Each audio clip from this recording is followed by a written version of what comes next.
What's up? What is up, everybody? Oh, I'm so glad to have you all here on August 10th, 2025. And as you can see, I have Alessandro here. And I'm saying that right, brother? Yes, sir. Alessandro? The Booma Awesome. stand. I said it Oh, right, man, I'm kid. excited. So I've been excited to have this guy on for a while now. And like, it's just taken a little while for us to schedule. And then only a matter of a few days ago, I was like, dude, can you do Sunday? And he was like, I'm in. So we're here. As you can see in the title, you know what we're going to get to, but we're going to get to all kinds of stuff. Now, Alessandro has his own like media website. He does this, content creation, video editing. It's called Total Disclosure. I'm going to pass it over to you, brother. I'm going to let you introduce yourself. You're also in Portugal, if I'm understanding correctly, I right? am. I am. I am. Well, welcome to Painfully Beautiful Productions, bro. And just go ahead and introduce yourself, and we'll get started. Well, thank you very much, man. I'm happy to be here. Obviously, time restraints. You were very busy. It also happens that we were getting to know each other because with all these infiltrators and with all these crazy people around us, one doesn't really know, and one is a bit sketchy about working with someone new that one doesn't really know if it's another trap, if it's another setup. I Right. guess time has already shown that our true colors, which is exposing this grift, exposing the real nitty gritty of this operation that is being run by, I guess, micro clusters of the CIA and the FBI. They're not that big to work with the big people up there. But it's an operation that sadly has a lot of people deceived, has a lot of people into this cult following setting, Yep. uh, where you cannot have a different opinion or you cannot criticize anybody involved in it. Otherwise, you're labeled as a traitor, as you name it. Well, as you said, I have a website that is called totaldisclosure.net. Focuses on exposing secret societies, crimes against humanity, high-profile murders, illegal migration, human trafficking, you name it. I Yeah, try man. to steer away from supporting any politicians because every time I support a politician, it ends up biting me in the ass. Yep. So, it's my personal thing that I'm just disappointed with it. And I'm Me just, too. I just figured that I can do this and expose the things that happen in the world and still being right wing, conservative, and whatever without uh, supporting someone that I've never met, supporting someone that I don't know what they do in their day to day living. I used to support Trump just like you did, Right. um, and I wanted to believe that everything that was being said around him was true. Um, Sadly, as we are seeing now with the Epstein files, with what happened with even with Sean Diddy, which is crazy, slapping the wrist. There's no accountability. There's no justice. Yeah. But let's see what happens. I don't consider myself an expert on anything uh, Right. besides perhaps um, a bit of the music industry, the corruption that happens there, the secret societies there, because before I started doing this in 2018, and I started with the ITNJ with Sasha Stone. That's how I went viral the first time because I came out as a whistleblower against Sasha. And way before that, 2014, 2013, what I used to do, besides being a musician myself, not very successful, uh, but That's I was that's a more of, tough industry to break into, bro. It's a tough industry. And sometimes especially. honestly, the best music is just sitting around a campfire, enjoying good, drink or whatever, and listening to people play the guitar and sing, man. Sometimes that's That's just the true. most beautiful parts of music today. That's true, and well, I never got initiated into these secret societies. It just happens that even the Freemasons. I used to DJ at this club on Mondays, and the Freemasons gathered on the second floor of the club on Mondays. So I was basically DJing for the Freemason Lodge without me even knowing. But That's crazy. yeah, and I was like some of my friends. I guess they joined. I'm not sure. I suspected because of the tattoos they have and stuff like that. Uh, I never got the offer like front face to face, but I got some like would you consider attending one of those meetings? And I was like, no, dude, I'm never gonna wear those skirts, man. Like I'm not gonna wear that fucking envelope in my waist. It just looks terrible. That was my mentality at the time because I didn't know anything about it. I didn't know how Right. evil these people were, and I was more notorious for getting drugs for all the artists that came to play in Costa Rica. Oh So wow. if you were Black Sabbath, for example, I delivered coke for Ozzy in 2013. Uh, Whoa! And I yeah, man. know, like, so, like this isn't necessarily like I have a past of addiction. I was in this world and stuff like that, but still, this is like, whoa! Well, that's the thing because musicians and promoters and producers don't really want to deal with cartels. They don't really want to deal with dangerous drug dealers. So I was the guy that knew the best Colombian contact in the country and got the best thing for cheaper. And obviously, I was the guy to they always called when they needed something. So that's a lot of the blind items I've wrote is because of the things that I witnessed while partying with these people, being backstage, and you know, just like you, a past with addiction, doing drugs until 5 a.m. with the bass player of the Smiths and things like that. You know, Wow. that's basically my past, my dark past. Now I have a different life. I'm here in Portugal, not dealing drugs anymore, and happily married, which is basically saved my life in many ways. Absolutely, man. Congratulations on that. Thank you.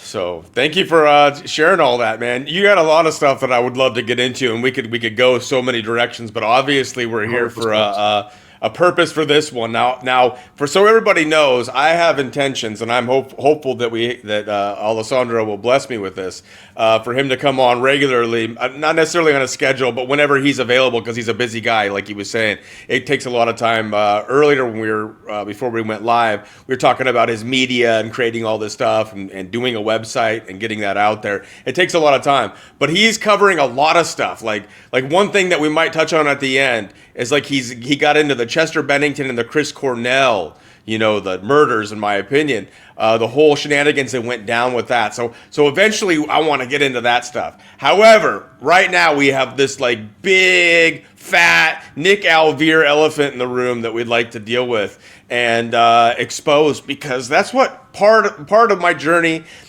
And it wasn't fun in the beginning, and it isn't always fun now. I got attacked quite a bit for when I first started exposing Nick, but exposing these controlled opposition people, these grifters, and these people that are pushing propaganda, the greatest show on earth, I think is what it was called, Yeah, is probably the biggest propaganda piece that has ever been pushed through the this greatest conservative scam on movement. earth, I would say. Yeah, And so Alessandro plays into this because he used to be Nick's video editor. I think you did a lot more than just video editing, production, writing, all the various things that go into creating the things like Pervy Wood and these documentaries that are now on Good Lion TV. hmm I don't know how much of your work is still on there, but were you involved in the greatest show on earth? Were you around at that time?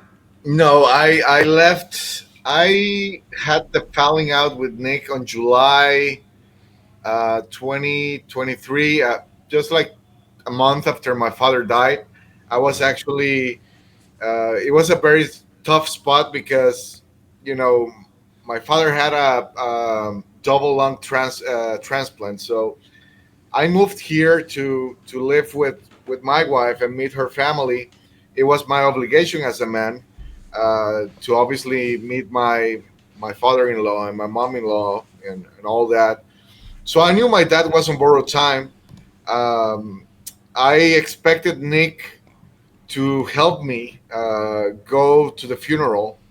And that's when things started falling apart because as I was being underpaid, clearly because of the as I saw the figures that Good Lion was making, I basically realized that this guy wasn't my friend, and that a Right. lot of the He didn't have your sacrifices, back. yeah, yeah, and a lot of the sacrifices that I was doing for him as a friend weren't mutual. I'm gonna be honest with you. I had love for the man. He Right. was my I friend, get it. yes, and sadly,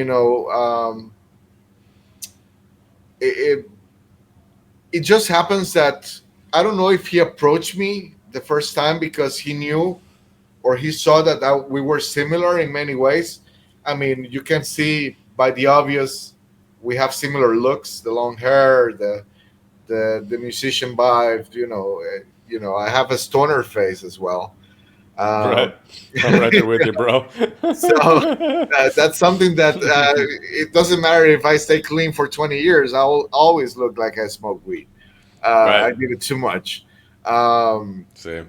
but you just get to trust these people, and in believing that, in hoping that some things will change politically, Yes. because I was also a fervent Trump supporter.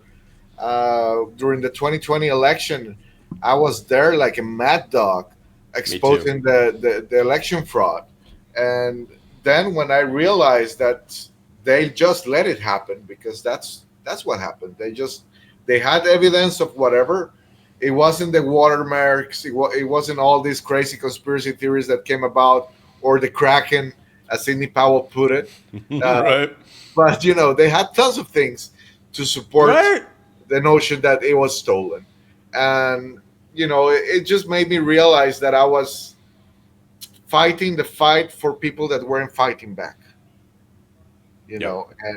And what's the point at that point? I just wanted to quit politics, and that kind of it was kind of Nick's vision to always base most of Good Lion's work on the QAnon thing, and Right. Trump, and Trump being the commander in chief and all these things. Um, I respected that. I just decided that I was going to focus on the things that I could 100% prove: the human trafficking, the secret societies, all these things that help the political cause. If at least, or you would think that it would help, because if you think that Trump is against those things, then it was part of the agenda somehow. But that was also a problem because Nick wanted me to promote. Uh, he actually sent me all the Derek Johnson stuff as something that I should review and should study and should know, like, because that's what we were gonna get into. That was the beginning of the greatest show on earth, I believe, when he Right. started getting into it with Derek. And I just told him, hey man, I respect what you want to do. I respect your politics. You're on your own free agency, but I want to stay out of it. I think these people are sketchy. I think these people are grifters. I always told him, don't work with Charlie Ward, man. Don't work with what was his other name, Sean Stone, who is a self-admitted Freemason. But Right. as we know, Nick has zero problems with working with Freemasons, as as Right. as he that later joined the Three Stooges with Script Keeper and that other guy. I forget his name. What was his name? Z something Z. Doctor Z or something like. Doctor Z. Yeah, Straight up Freemason. yeah, yeah, And I'm yeah. showing. I just want people to see. Like, so I saw some people in the chat. They don't know who Nick is, which is fine. Like, great. But we're gonna tell you like who to avoid when you don't know him. So the greatest show on earth, and it was shared by a ton of people. But just on Nick's site alone, and who knows, it could be padded numbers. They could have paid to have a little bit bigger numbers. But 2.33 million views is probably realistic as far as like how Yeah. much this thing has spread. Now, Nick is this gentleman right here who we're talking about, and this is who Alessandro was working with earlier on. We have a similar story because I worked with Gene Decode. And so you saw the inner workings, you thought they were cool. If we would have just played ball the way they wanted us to play ball, if you just bend the knee to these kinds of people that have the power, it would be all good, I'm sure. You'd Yeah. still be hanging out with them, you'd be making money, you'd be freaking doing all right. Yes. But you gotta compromise in ways like what you're talking about here, where it was all about getting into Derek Johnson's information, which is what became the greatest show on earth, #1. Now he has the greatest show on earth 2, which is all about Follow the Yellow Brick Road, which is all based on Ariel, Proletaria 1 on X, which is a huge account on X that is also a propaganda machine. Did you want to jump in there? That kind of it also gets into MK Ultra programming. That title right there. Yes. It's all with involved with the Wizard of Oz and all these things. So very, very, very satanic in its Right. essence. The Masons want to create this idea that it's all about a wealth transfer. It's all about the gold standard. And that's what Nick pushes. That's what these guys are pushing. That's the Freemasonry thing. No, Follow the Yellow Brick Road is disassociation. You leave Kansas, which is reality, and you go to Oz. Oz is disassociation from reality. It's an MK Ultra. Follow the Yellow Brick Road. It's like a mantra. Follow the Yellow Brick Road. It puts MK Ultra victim on the path to listen to the next whatever the next command is. Exactly. So they are literally pushing MK Ultra, and I covered that on my page as soon as I saw it. Now it looks like he's even done a third one, and then we'll get into some more discussion here. So there's been a third one. Who knows what that's about? It says saving Israel for last, which is a Q, big time Q thing. Save Israel for last. I'm just seeing this, and this is freaking hilarious because I called Jordan Clark out before he blew up.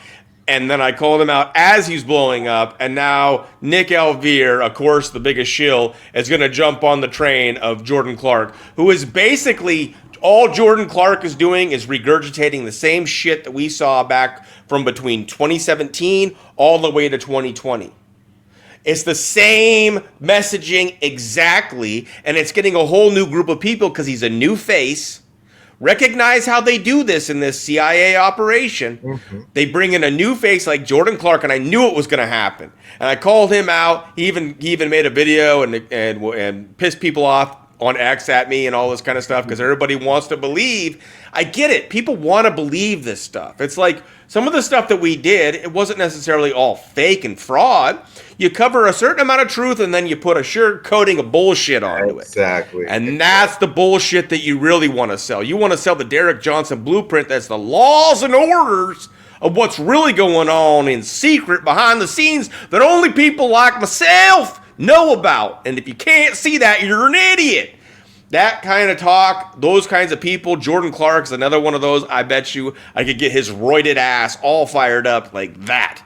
Just by pointing out some of the bullshit that he pushes. So here we are, Alessandro, where you come from Nick and Good Lion TV. I come from Gene Decode, blessed for service, and he's got his genedecode.org and his deep dives platform. So these frauds are still out there. It doesn't matter how much gets exposed on it, but we will do our best. We come from within. As in a way, we're whistleblowers to be able to tell you, yes, what was going on there. So at what point, and I know some of this story because I've researched you and I've seen some of the work that you've done to expose this.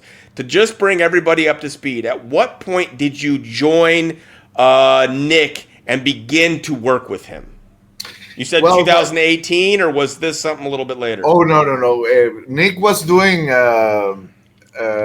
astrology readings back in 2018 for all ladies on YouTube.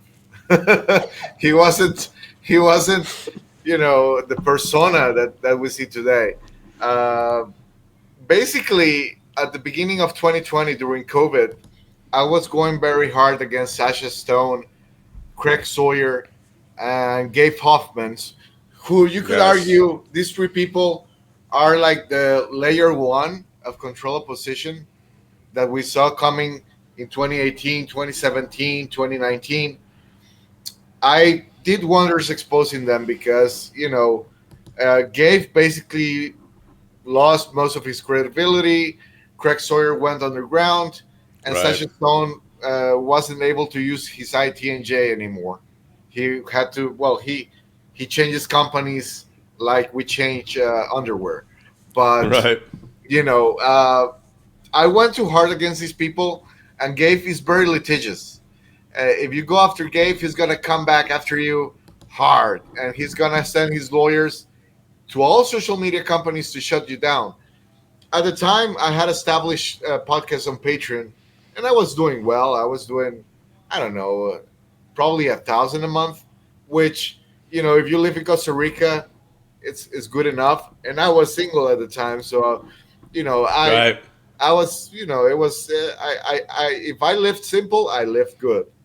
And when I messed with Gabe, everything came crashing down. They closed my PayPal, they closed my Patreon, they closed my bank accounts.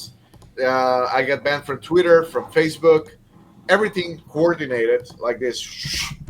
So basically, in the streets, I found myself uh, with no income during COVID.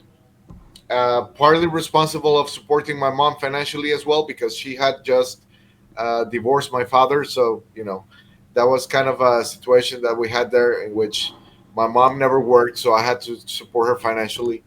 Um, so Nick came about at the end of 2020, and I don't know how he found me. I don't know if he was directed to me by someone above him, but he came directly to work on my script about Chris Cornell and Chester Bennington. So that's how Perfect 8 came about. I basically wrote that film. And I'm such a good guy or such an idiot. I don't know, depends on how you see it. I understand what That, you mean. he just came as a good guy talking the sweet talk. And I just told him, hey, man, let's work on it together. I'll give you the script. You make it a movie, put it on your website, and we'll call it a day. Well, it turns out he made thousands of dollars with that movie. Uh, he sent me $300 so I could recover my laptop because at the time I had it at the pawn shop. Imagine that's how bad things were. So fast forward 6 months, um, I have no way of recovering my Patreon. I have no way of, uh, you know, I guess I lack the imagination or the creativity to do what I do now, which is my website in a way that they have memberships and all that. Right. I guess I was a bit slow in reacting properly with the whole. That's almost everybody though, because there was a ton of people that lost their accounts and had to rebuild, and then like you find out. I mean, maybe it's a little easier now, but back then I don't think it was that easy to create a website that you could have a membership that would be like something that wasn't clunky. It's hard because people want to click on apps on their phone and go to YouTube's and all that kind of stuff. It's Exactly. hard to keep people the traffic flowing to you if it's not that simple. And websites can be a pain in the ass. So I feel for you, man. It's tough to figure out what to do in those situations. No, yeah, and mostly I guess like I was a bit frozen emotionally and mentally because this whole thing, this whole thing that happened. Obviously, I'm not an expert. I've become wiser across time in dealing with all these frauds and Same, infiltrators. But same. I was overwhelmed, man. I was Yeah. overwhelmed with life. I was overwhelmed with my personal situations. The COVID thing at the beginning, I fell for the fucking crazy videos of the Chinese people falling on the floor and dying. Uh, Right. you know, we were a bit scared. Oh, we didn't know what was coming. And then, obviously, during COVID, you see all your family divided, all your friends divided, tons of problems. So I just couldn't, get out of the hole by myself. And later on, Nick saw an opportunity in that because he said, obviously, I guess that he saw the crazy amount of volume of work that I was able to put by myself.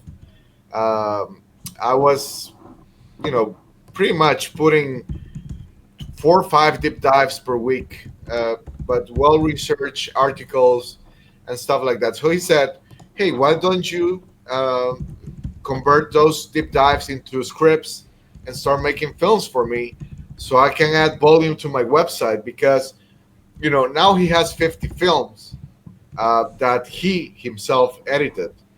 But if you take into account my content, that would make it 300, 250 videos that he has on his website as exclusive are completely mine, written by me, narrated by me, edited by me. He still has them there. You Uh, still have that many of your videos on his Good Lion TV. at the same time, he says I'm a terrible, terrible filmmaker. So, he Right. has Why? it there. If that was the case, why didn't he just throw it off? Exactly, exactly. But it's how they work. Is that the hypocrisy and always trying to take advantage of people.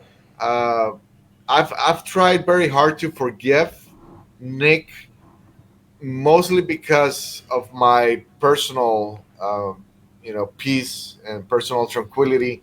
I'm sure that you have a similar situation with Gene, in which you know even though we were abused and groomed, and because it was like I saw your videos as well, and I saw how traumatizing it was. It is this thing where they love bomb you, you're the best of the best, Right. and the next day you are trash. And Dude, it's like overnight this. for me. Yes, it's like this all the time, so you never know where you stand. And that's Yep. how they keep you, in the fish rod, reeling you in, just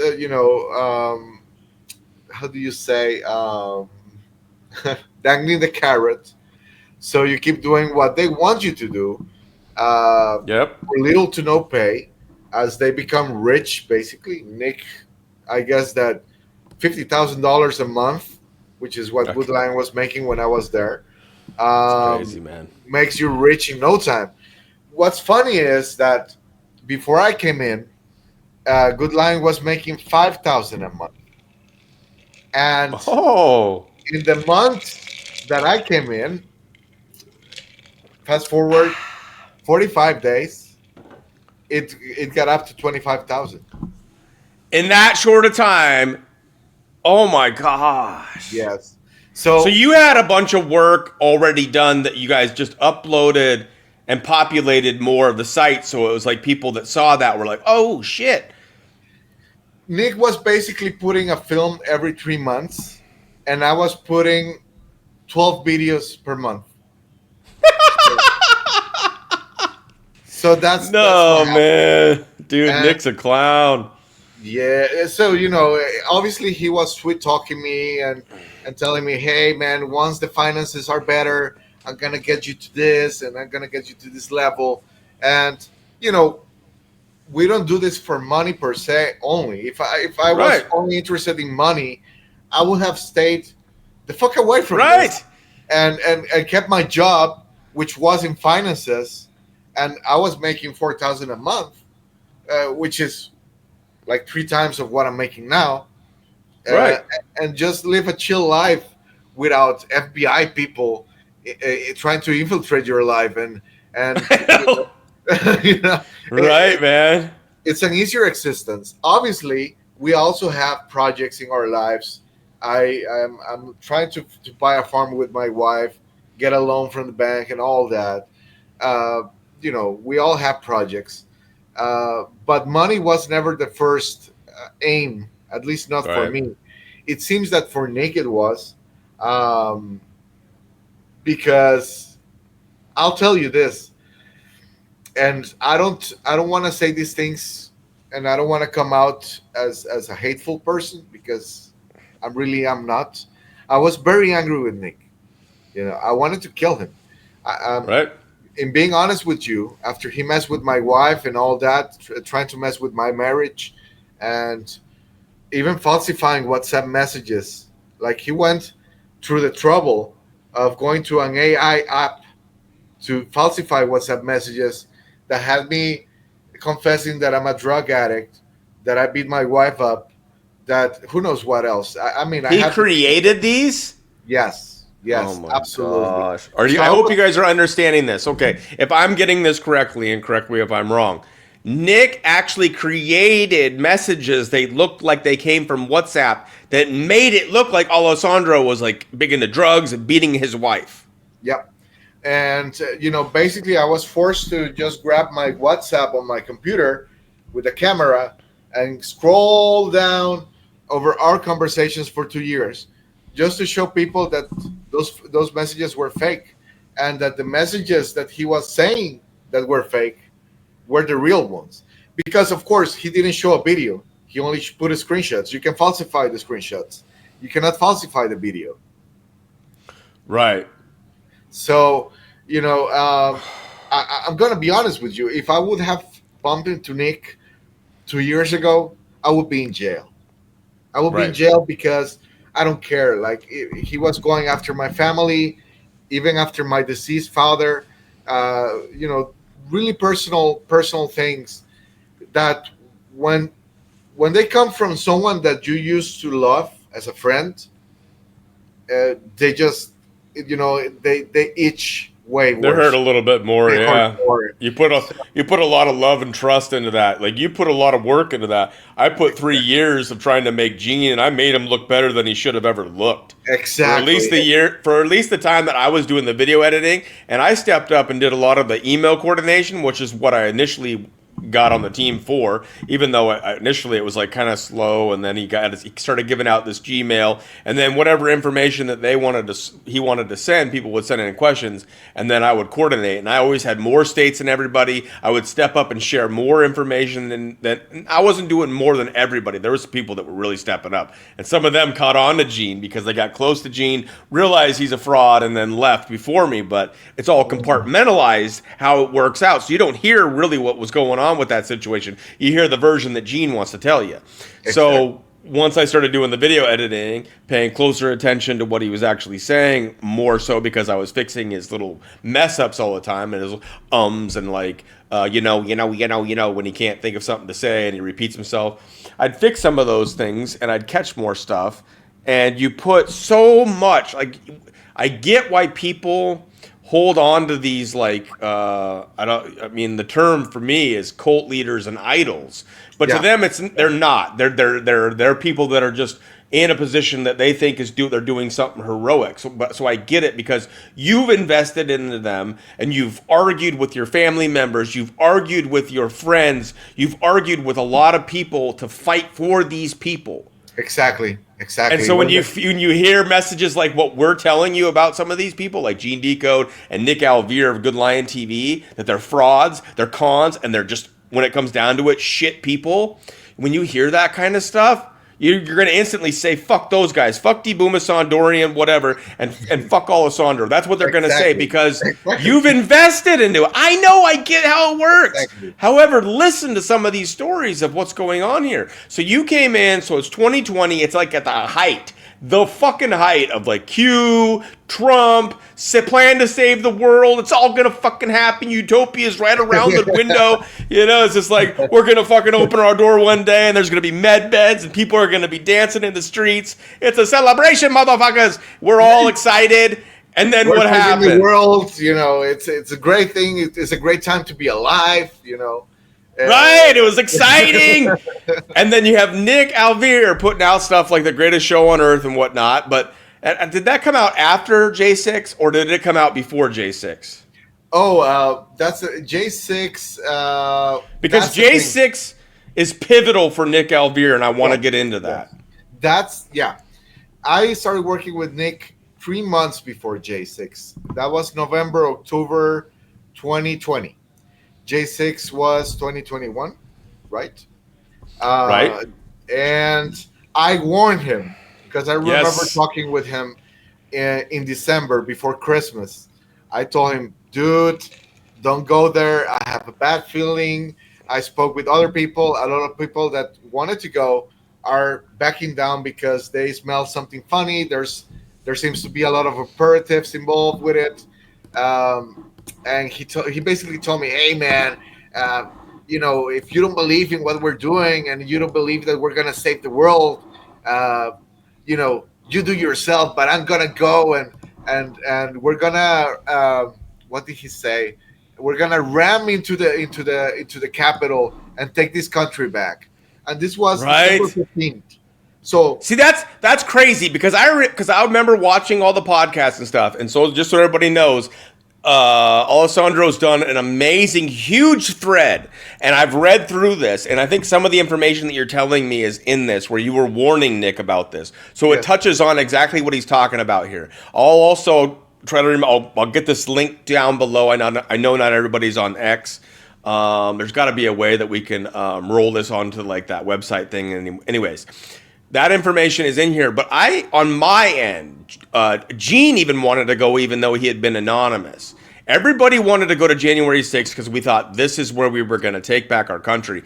But nobody, at least from my perspective, was saying anything about we're going to storm the Capitol or anything like that. It was going to be basically the white hats unveiling to the world that Trump is your president.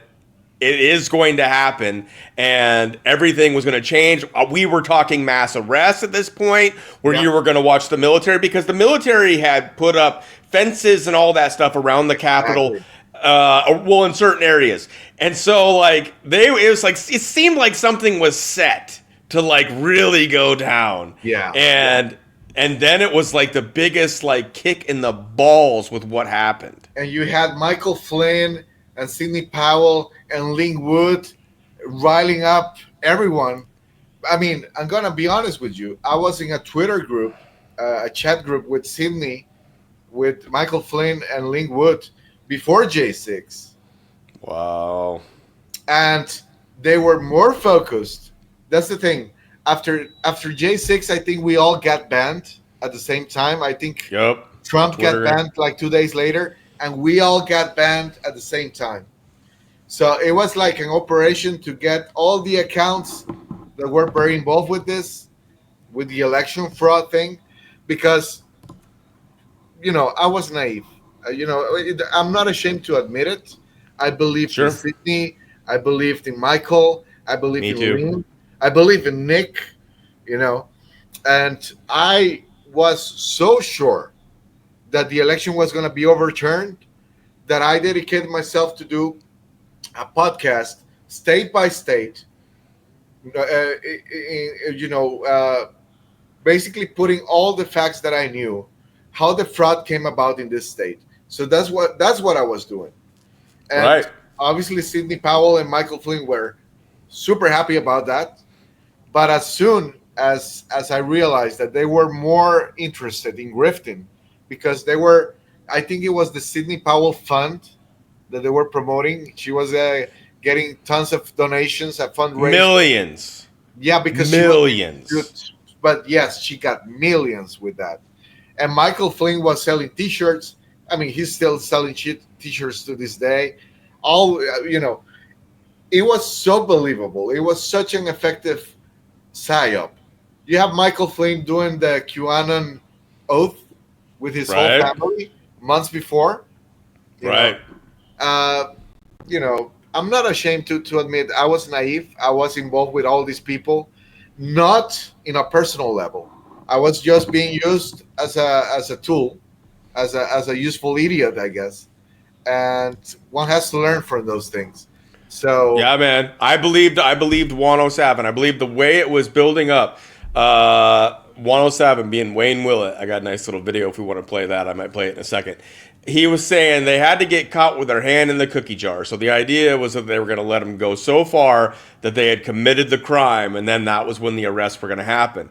Now, J6 even happened, and it looked bad, but it was like obvious. It was like, that's Antifa, that's the feds, they're pretending to be patriots. They started that yeah, shit. There was talk of white hats going in and getting Pelosi's laptop and stuff like that. But there was even a moment where all the people that were in the chambers of the Congress were taken like underground with the military, and they were brought back up with the military, and then they came back out, and nothing happened, man. I nothing swear happened. that was when it was going to go down. Is that You they know were going what to start happened? arresting? You know what happened? All this new generation of grifters came about.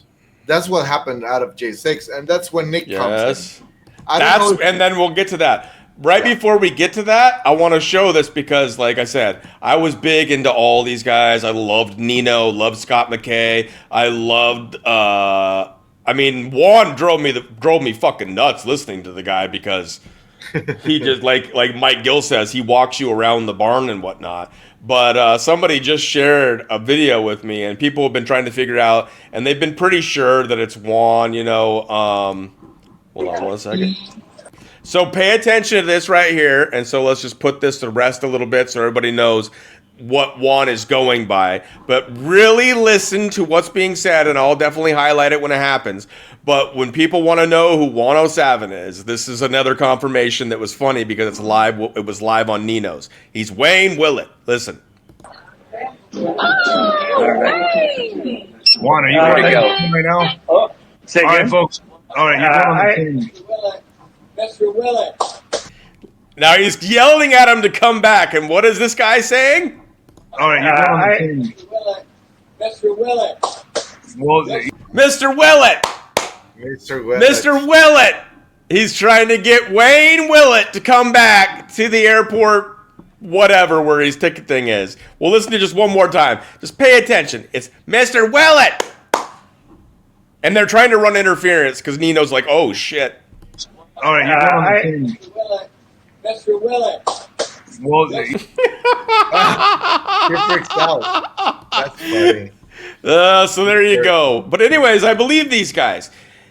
They all sold it so well. Like it was at the height of everything. And even after it didn't happen, there was new narratives that were created. And there was new ideas that they really were secretly taken down and replaced. And so anyways, with Nick Alvear, he became the Rotunda Doobie Smoker. Yep. He was smoking weed in the Capitol. Now you had Ann storm the Capitol Vandersteel, who was doing a live telling people we need to storm the Capitol. Her and Simone Gold, Dr. Simone Gold, actually went into the Capitol. There's a video. I've exposed it. It's easily findable. Nick Alvear smoking weed in the rotunda of Congress or of the Capitol.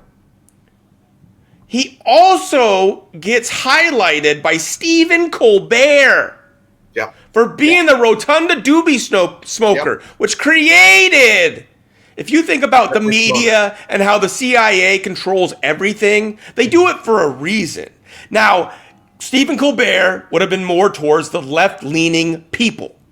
You just created a hero by highlighting Nick Alvear on your show and calling him the Rotunda Doobie Smoker. And what's Nick's real name? It's like Eduardo Gonzalez or something like that. Yes. Yes. Gonzalez. And so nobody really points this out, and I pointed it out before. But And they literally created it. They created him. It also appeals to leftists because you have this guy that is conservative, but he's there breaking into the rotunda to smoke weed. So that's not really like a conservative kind of statement that Nick was doing there. He was appealing to a lot of the new age people, a lot of the leftist people that were more on the center, I guess. To pull them into this psyop. That at least that's my point of view, because in knowing Nick, I mean, I know that he personally behaves nothing like a conservative. The way he lives his life, right. It's basically a liberal. Doing prostitutes on a Friday and banging 5 grams on a Saturday doesn't really scream conservative to me. Right. Well, I've never been able to. I've only had interactions with Will Bird, but you know about Will Bird of Colbert Confessional. Yes. He's done a lot of exposure on Nick. Yeah. Apparently, I still will. You'll never see this, but somebody tell Will Bird to get me the video. He claims there's a video where Nick is talking about being in jail. And one of the inmates, after Nick took a shower, loved Nick's long hair and literally beat off to it. And Nick thought that was a beautiful thing that he could provide for that guy. Have you heard about this? I don't know. Yes. Don't quote me as what was actually said. But this, he was on a podcast podcast saying this. Yes. He has said, and that's just one example of the bisexual nature that has been exposed by Nick himself. And I've exposed how Nick Alvear called Script Keeper beautiful eyes. Beautiful eyes. Yes. There have been many slips that Nick has made. And if you think about it, well, Nick started as the beginning of Nick on YouTube was reading astrology, doing astrology charts for people, and his nickname. I didn't even know that, bro. I didn't even know that. It's crazy. And his nickname at the time was Nick Love. You know, my last Nick name Love. Nick Love. Nick Love. Yeah, that's it. Okay. So, so he's got to, and I don't care what people's sexual preference is, but don't pretend to be like a conservative and born again Christian when you're new age, bisexual, probably support drag queen happy hour. You freaking liars. And also playing this part of this tough guy because he takes tons of steroids. In the meantime, there's a funny story in that because he confessed to me that he never got into a fight in his life. I don't know how you survive and you get to 30 years old without getting into a fight in your life, but that's just me. I got into tons of it. I got beat up. I beat up people, both of them. He was in this like fling with this lady that was making a documentary of about cancer for Netflix, and he was doing some of the editing. I believe this was in 2021, and they had a falling out, and he didn't want to return some of the work that he had done, I guess. And the lady came to his house with her gay best friend, and the gay best friend ended up beating up Nick so he would return the thing. I'm not even kidding. Like Nick called me. Nick called me. He was like, "Dude, this gay guy just came and put me in a headlock and fucked me up, bro." And I'm like, "Man, I don't know. I know, right? About this. I don't know. There's probably some really tough gay guys out there, and I've seen, whatever. But at the same time, I'm thinking this guy that's just like slapping Nick like crazy, and Nick's like, "Stop it, stop it!" And then he gets him in a little headlock, like what a little bitch. They do like to go to the gym a lot, so I guess there's some tough. I know that Jordan Clark guy. I'm wondering about him too. Well, that's but it's just speculation. It's just an opinion podcast. Nothing but entertainment here, folks. But look on the screen. You see the doobie continued. Stephen Colbert, who I think connected to CIA, who I think the truthers, a lot of the names like Juan and all these guys connected to the CIA. They knew Nick was a video maker or a hopeful, even though he was doing fucking the shit that you're talking. Nick Love. They created a doobie. The Rotunda Doobie Smoker. They helped create that, which would immediately make conservatives love Nick because they'd be like, anything that Stephen Colbert likes, I love. Because everybody believes that Stephen Colbert's in that video with that kid who's all painted up and stuff. Yeah. And it's disgusting. And if that really is him and it fucking looks like him, either way, that shit's still needs to be handled. We're not saying anything like that. Sure involved, but like, yeah, I mean, they put these figures to antagonize each other to create these fake heroes, as you say. I wondered about Nick after seeing his boobs, hips, and thighs. Maybe I need to go find that woman that called me a transgender and do a real transvestigation on Nick Alvear. That's the thing. That's the thing because I think he fucked up his testosterone. If you take too much steroids or you don't know what those to use, you end up fucking your endocrine system, and then you start growing things there, boobs and other things shrink down there, and I'm glad I don't know that much information. I don't know if anything shrunk down there. Alpha Tony would know. Yeah, if he was dabbling in steroids and other kinds of drugs and stuff like that, you can then you can have an influx of estrogen that comes in, and then you get your man boobs or whatnot. what I wanted to talk about. So think about this. So he gets arrested smoking weed in the rotunda. Stephen Colbert blows up his name, which only helps his brand. Any publicity is good publicity. That's how Hollywood works. Everybody should know that. It blows him up and helps him. So he's loving it. At what point could we speculate, at least based on the optics of what we're looking at with this, did he make a deal? Because he gets arrested and he didn't spend nearly the time that people that are not known and didn't get highlighted by Stephen Colbert. Nobody's ended up. I mean, we got suicides, people that killed themselves because of shit. And then you had people that literally spent fucking years in the DC gulag. Well, And how long did Nick spend in the freaking jail? he claims he spent there 43 days, 45. But there's another thing he was doing on J6. He was filming a lot of people. Right? So my point of view, and perhaps I'm wrong, but we know that Nick's mom is a neuro-linguistical programmer, which is often associated with intelligence programs, no, mind control, and Right. similar. And if you don't know that, now you do. And it's also in Alessandro's thread, like I said, that I will link into this video. In fact, while you're talking, I'm going to go ahead and put that down just before I forget. Awesome. And anybody that can access that, I think there's a way to like thread roll it into a link. Anyways, we'll figure it out. People need to see this thread. It's impressive. But Nick comes from a line, and his own mother, like you said, go ahead and repeat again what she is, a linguistic. Neuro-linguistical programmer, which There you is go.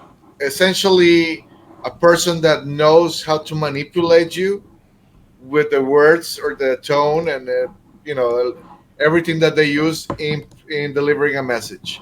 So Yes.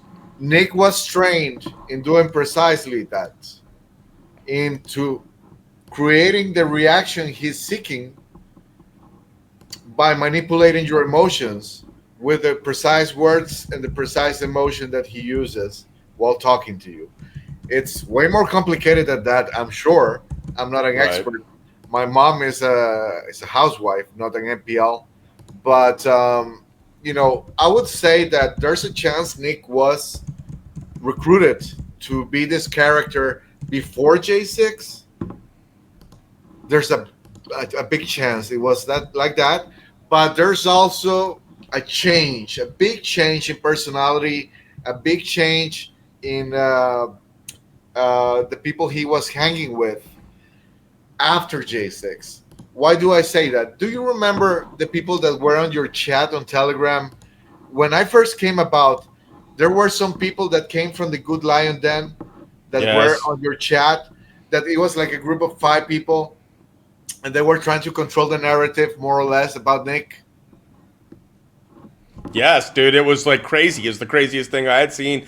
I got a lot of backlash for certain people, but I didn't realize so many people were following me that appreciated Nick, or they were there for this very reason, that if I ever got out of hand, they were going to attack me, Well, and that's I the got thing. attacked like a motherfucker. As soon as I came to your group on Telegram, these people fled because they knew that if I was there, I knew them. I knew them through Nick, because Nick had this entourage, if you could call it like that, of Yes. 10 people, mostly women, 9 women and 1 guy, obviously, that were loyal to him and followed him and did everything that he wanted to. When he was in jail, they rooted for him. I'm gonna be honest; they were good friends, but at least a couple of them are a bit sketchy. I do know that Dylan was involved with the Proud Boys, and it's also a funny situation because when I exposed him, because he was pretending to be my friend, and whatever I was telling him in private, he was going to tell Nick. So I found out about that. I confronted him, and he even threatened me with sending the Proud Boys my way. I'm Who is this? some guy called Dylan. Okay, That so I was know on about your Dylan. chat. He left after he was exposed, but basically I was like, "Hey, bitch, I'm in Portugal. Bring it. I You're know, gonna right? come here with your Proud Boys. I'm gonna just wait for you down in the hill. Yeah, he tried to And actually, I've had good interactions with Dylan, but I'm weary of everybody. I'm one of those guys that don't trust anybody, but like I ain't gonna tell you anything unless I expect it to go back to the wrong person. So I told No, him, fuck Nick. I'm gonna expose Nick every day that I want to. I get bored of these guys, just like you. I'm ready to move on, and then every once in a while I get that wild hair where I want to fucking go after Gene again. I'm still looking into his military background to see if any of it's fucking real. God, it takes forever to I get that bet it's information. not. But anyways, so I'll just say, one of these people that was from the Lion's Den told me, whether it's true or not, I don't know, that at this point Nick has uploaded his voice into an AI program, so that all he has to do is it's just like most of like the greatest show on earth was a lot of Derek Johnson's blueprint, word for word. And so if he was able to just copy and paste word for word Derek Johnson's blueprint and then have his voice through the AI, so he's so lazy, he wouldn't even have to read it himself. The person that told me this alleged that Nick told him specifically that he has this AI program that he's uploaded his voice to. And if you listen to almost everything that Nick puts out now, when it's a production, it's all that stoner good vibes, Nick Alvear voice. There's no inflection, there's no up and down. It's very like it delivered like in a way where it stays in the same octave, if you will. And so I'm like, I can't tell you 100% if that's what's happening, but I would bet money that he's got that, and that's exactly what's going on, because whenever I've even listened to it, before I was told that information, and I listened to it, I was like, why does it sound like he's not even like a real person? Because he's not! It's a fucking AI program that's reading his... So all he has to do is take an aerial post and put it into the program, and it reads it in his words or in his language, his mouth. And all he has to do is take Derek Johnson's blueprint or some bullshit that he copy and pastes offline and then charges people money for it. Because these guys are scumbags. All he's got to do is take that, put it into his program, and then Nick Alvear of Good Lion TV reads it as if he's all just... I need some, man, with these people. Yeah, and man, I'm going to validate what you just said. Because Nick was fucking around with AI back in 2021 when we were the closest. He was like, I can basically just tell AI to write a script for me and write the movie for me. He told me that and suggested that I use it. And I was like, dude, that kind of defeats the whole purpose. Like, right, he's not doing any. He has no creativity anymore. You're taking your own creativity. The devil, so I'm gonna put the devil to work for me and put out, who knows what out there with what language, what voodoo. I was against it. Obviously, I now use AI for certain things to do faster research. Like, for example, I tell AI, give me the top 20 news of human trafficking for the last week. So it gives me a list, and I go there personally. But I don't want AI to do the work for me, because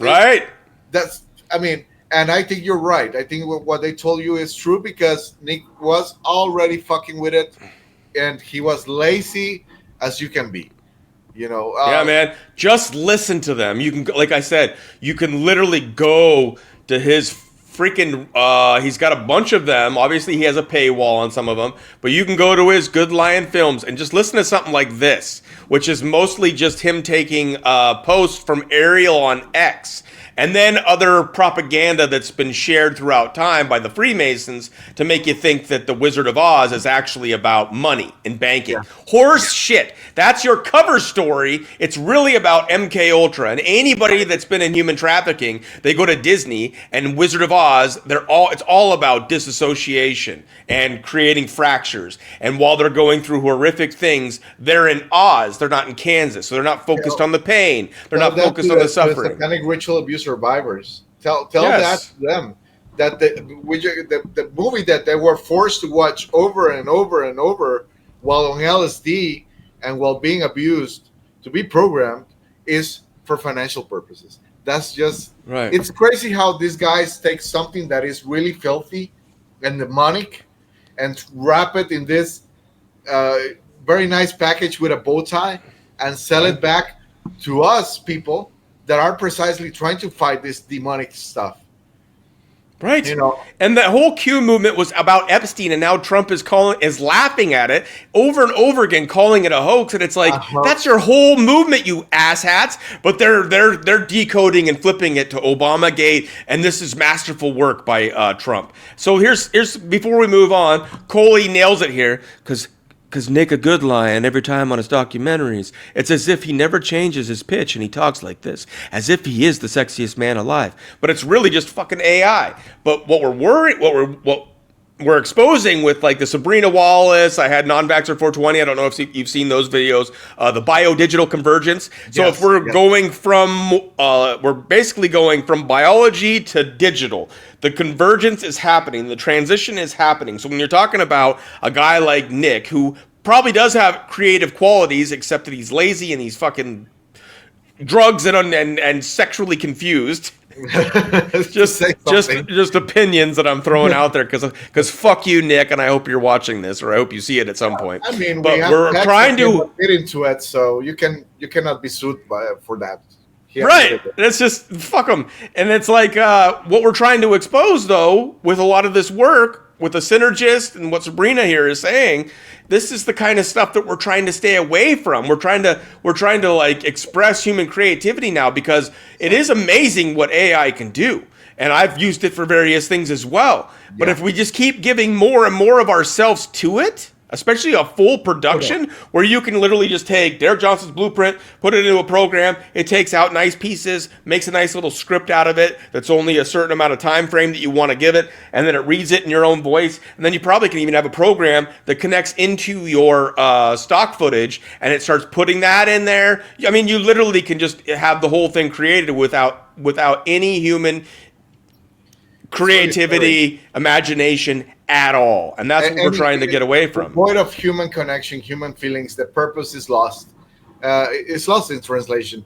It's crazy how you can sort of get things out of ChatGPT, for example, because the other day, and I told my wife after I did it, I was freaking the fuck out, man. I went to bed and I was like, darling, this thing is nefarious, because what I did is I told ChatGPT certain things that I know about Freemasonry because I've studied it profusely. I made a whole documentary about it. To make believe for ChatGPT to believe that I am a Freemason. So he started addressing me as a brother, talking to me like as if he was a Freemason. The whole language changed, and it's just insane. If you put, for example, lyrics for one song of the Doors, and you tell ChatGPT, I want you to dissect these lyrics in a Masonic fashion. It's insane the knowledge, the occult knowledge this thing has, and obviously that didn't come out of nowhere. This is the people that started programming it. Obviously, it learns by itself as it becomes more advanced, but it's completely demonic, and it should be used with extreme caution, and it should never replace the essence of your work. You should always have. You can use it for certain things, but your work should always have your essence, your soul, your energy, whatever your purpose is, your own words. That's what should be put out there, published as your work. Nick, doesn't care about that. Nick is fine with ChatGPT writing his films, narrating his films, and that's insane. I actually that makes tons of sense for someone like me. So I have experience with this because it also freaked me out what you were saying when you were starting to mess with it, the way that it comes up with stuff. So the first time I messed around with what's called Copilot, that's part of Word. Yes. You got Word, Excel, PowerPoint, all those things. What is that? Microsoft Word. So I put into it something just simple because I didn't think it was going to work. I was like, give me a script of an interview between two people talking about how the white hats are working with Trump to save the world. And I'm gonna play the short little piece that I have. I called it Hopium Happy Hour. So it's a shorter piece in a longer video that I have here, but it's literally only a couple minutes long. So we're gonna watch this, but this script almost entirely came from me just putting that in to Word. And I had a hard time replicating it, but I do have a second one that I did create. But this is freaky. Now watch this. Oh. Welcome, everyone, to today's special edition of Hopium Happy Hour here on D-Mind, a Boomasan's Happy Rumble channel. We have another painfully beautiful production that's far more beautiful than it ever is painful, if you know what I mean. You all know how we do here. Anyway, we have an exciting guest with us today, Make Believe Anon, who has some fascinating insights about the ongoing efforts of the White Hats in saving the world alongside Donald J. Trump. Thank you for joining us, Make Believe Anon.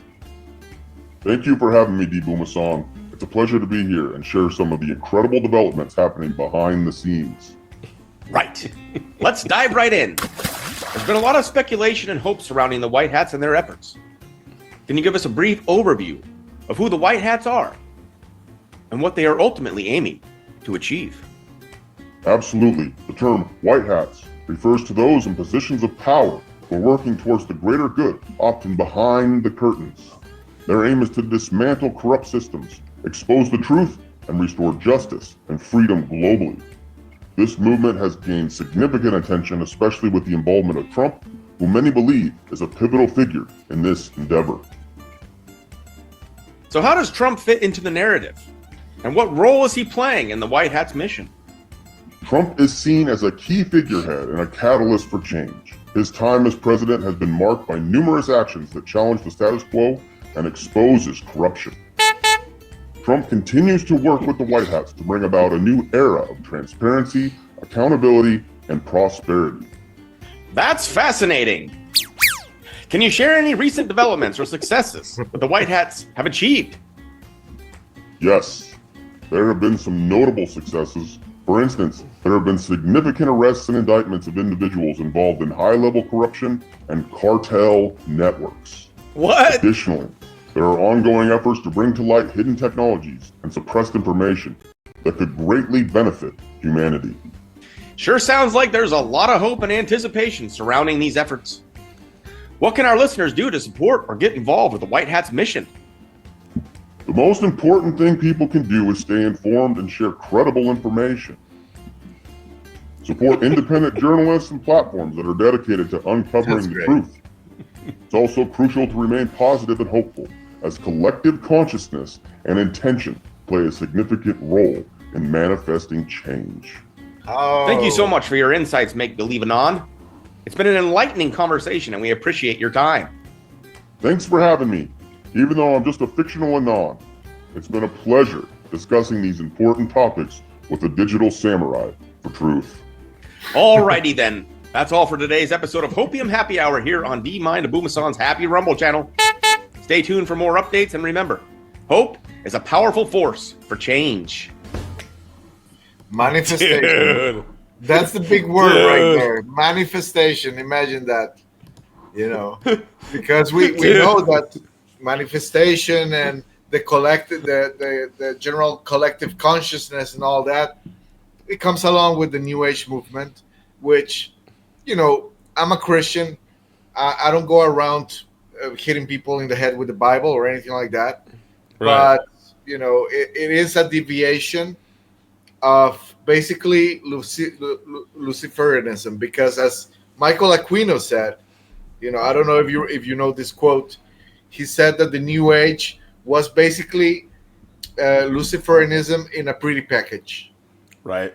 For people to be able to accept it easier, and he was envious of it because it just gives so much more openings to these people to manipulate others, and it's all connected. Even Aleister Crowley was big into the New Age. Even he was a yoga teacher as well.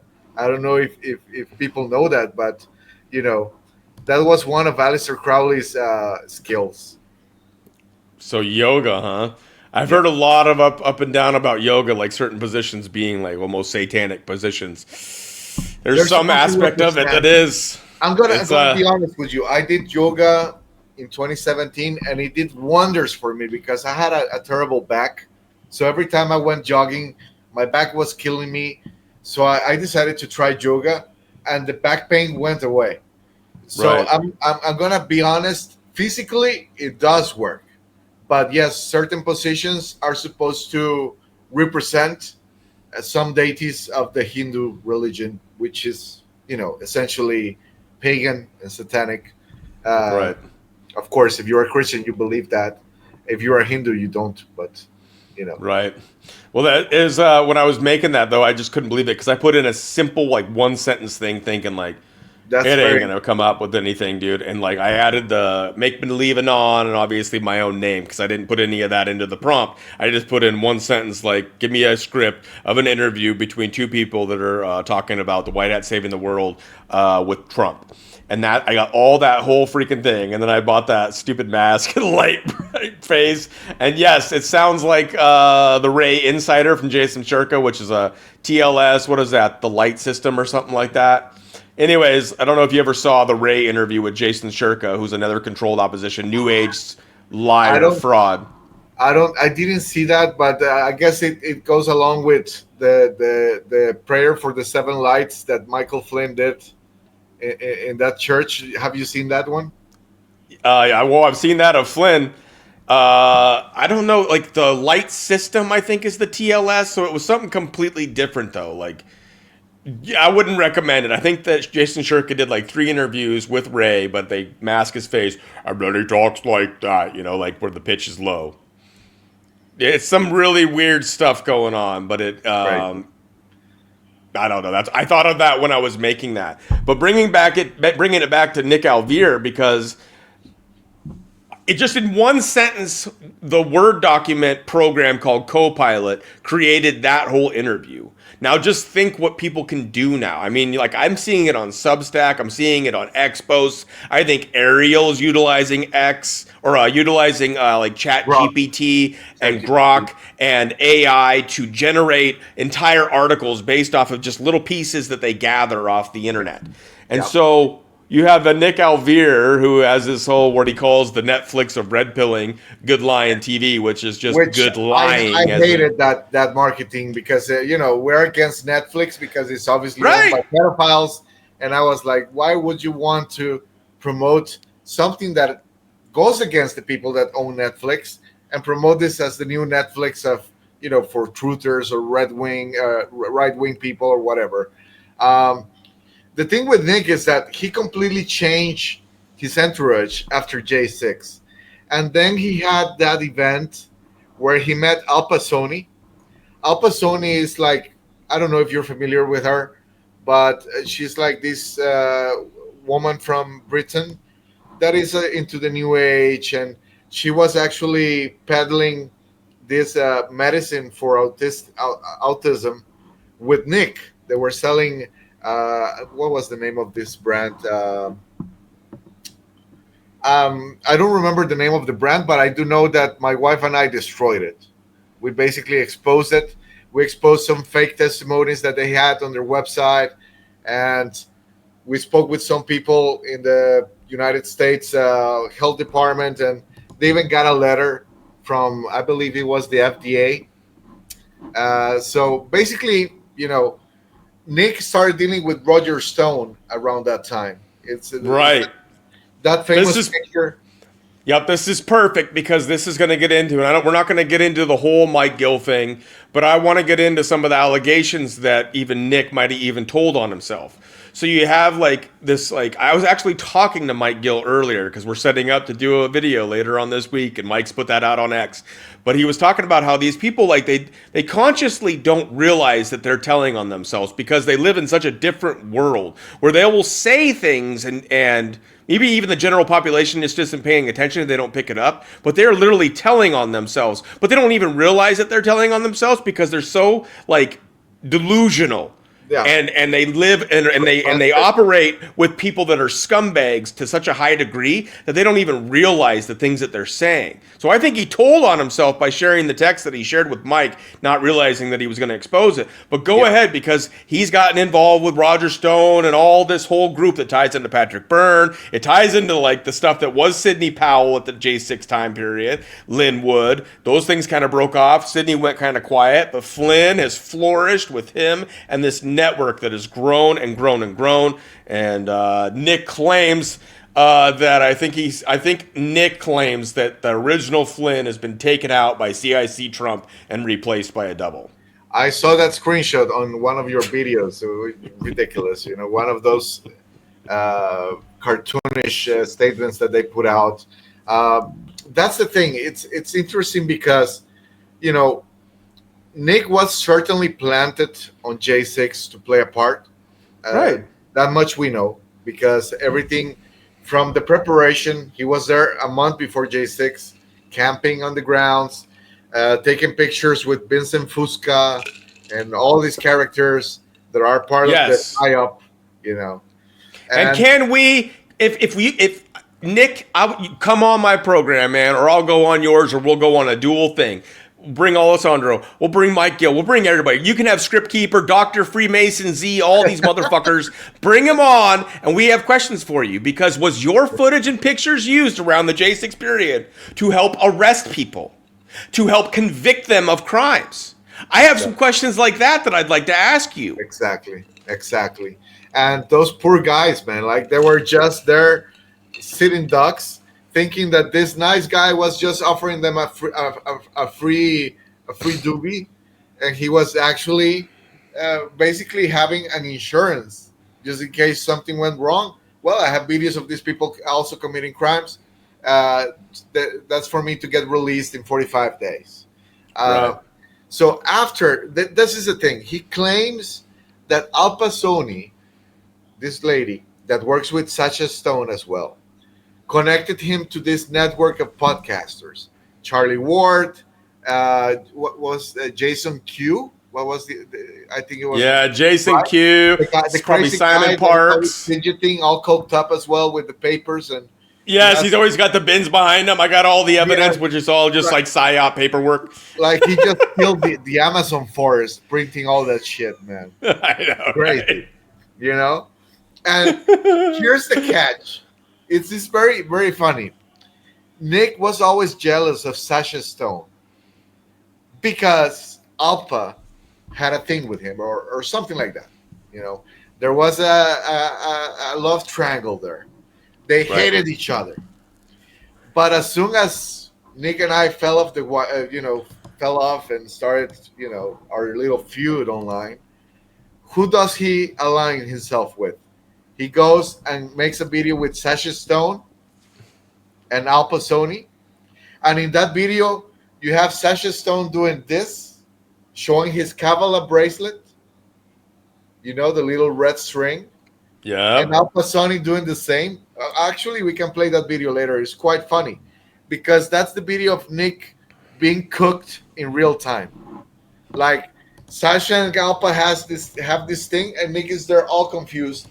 Like he doesn't know what is this little group, what is this little secret that Sacha and Alpa have together, and he's obviously in that video Sacha threatens to cut my head off, without mentioning my name, which is I guess his smart way of avoiding any legal consequences. But right. And then that's a Kabbalah, like Biscuits is saying here. It's Kabbalah string, right? The red string. Yes. I think I've seen Tucker Carlson. I think I've seen Ivanka Trump with one on. Yes. I've seen a bunch of these players. It's popped up. Ian Carroll had a red little thing on that looked like it could be it, and then he tried to make an excuse, but I think it was him showing his allegiance. Well, they have to do it somehow. No, they have to do it somehow. It's part of their thing. They're obliged to tell you who they are, even if it's in 1 second. They have to, because that's how their occult belief works. If they tell you what they are and you still abide by what they're telling you, what they're doing to you, you're allowing it. So they are karmically cleansed of any consequences moving forward. Right. That's the logic. Oh, man.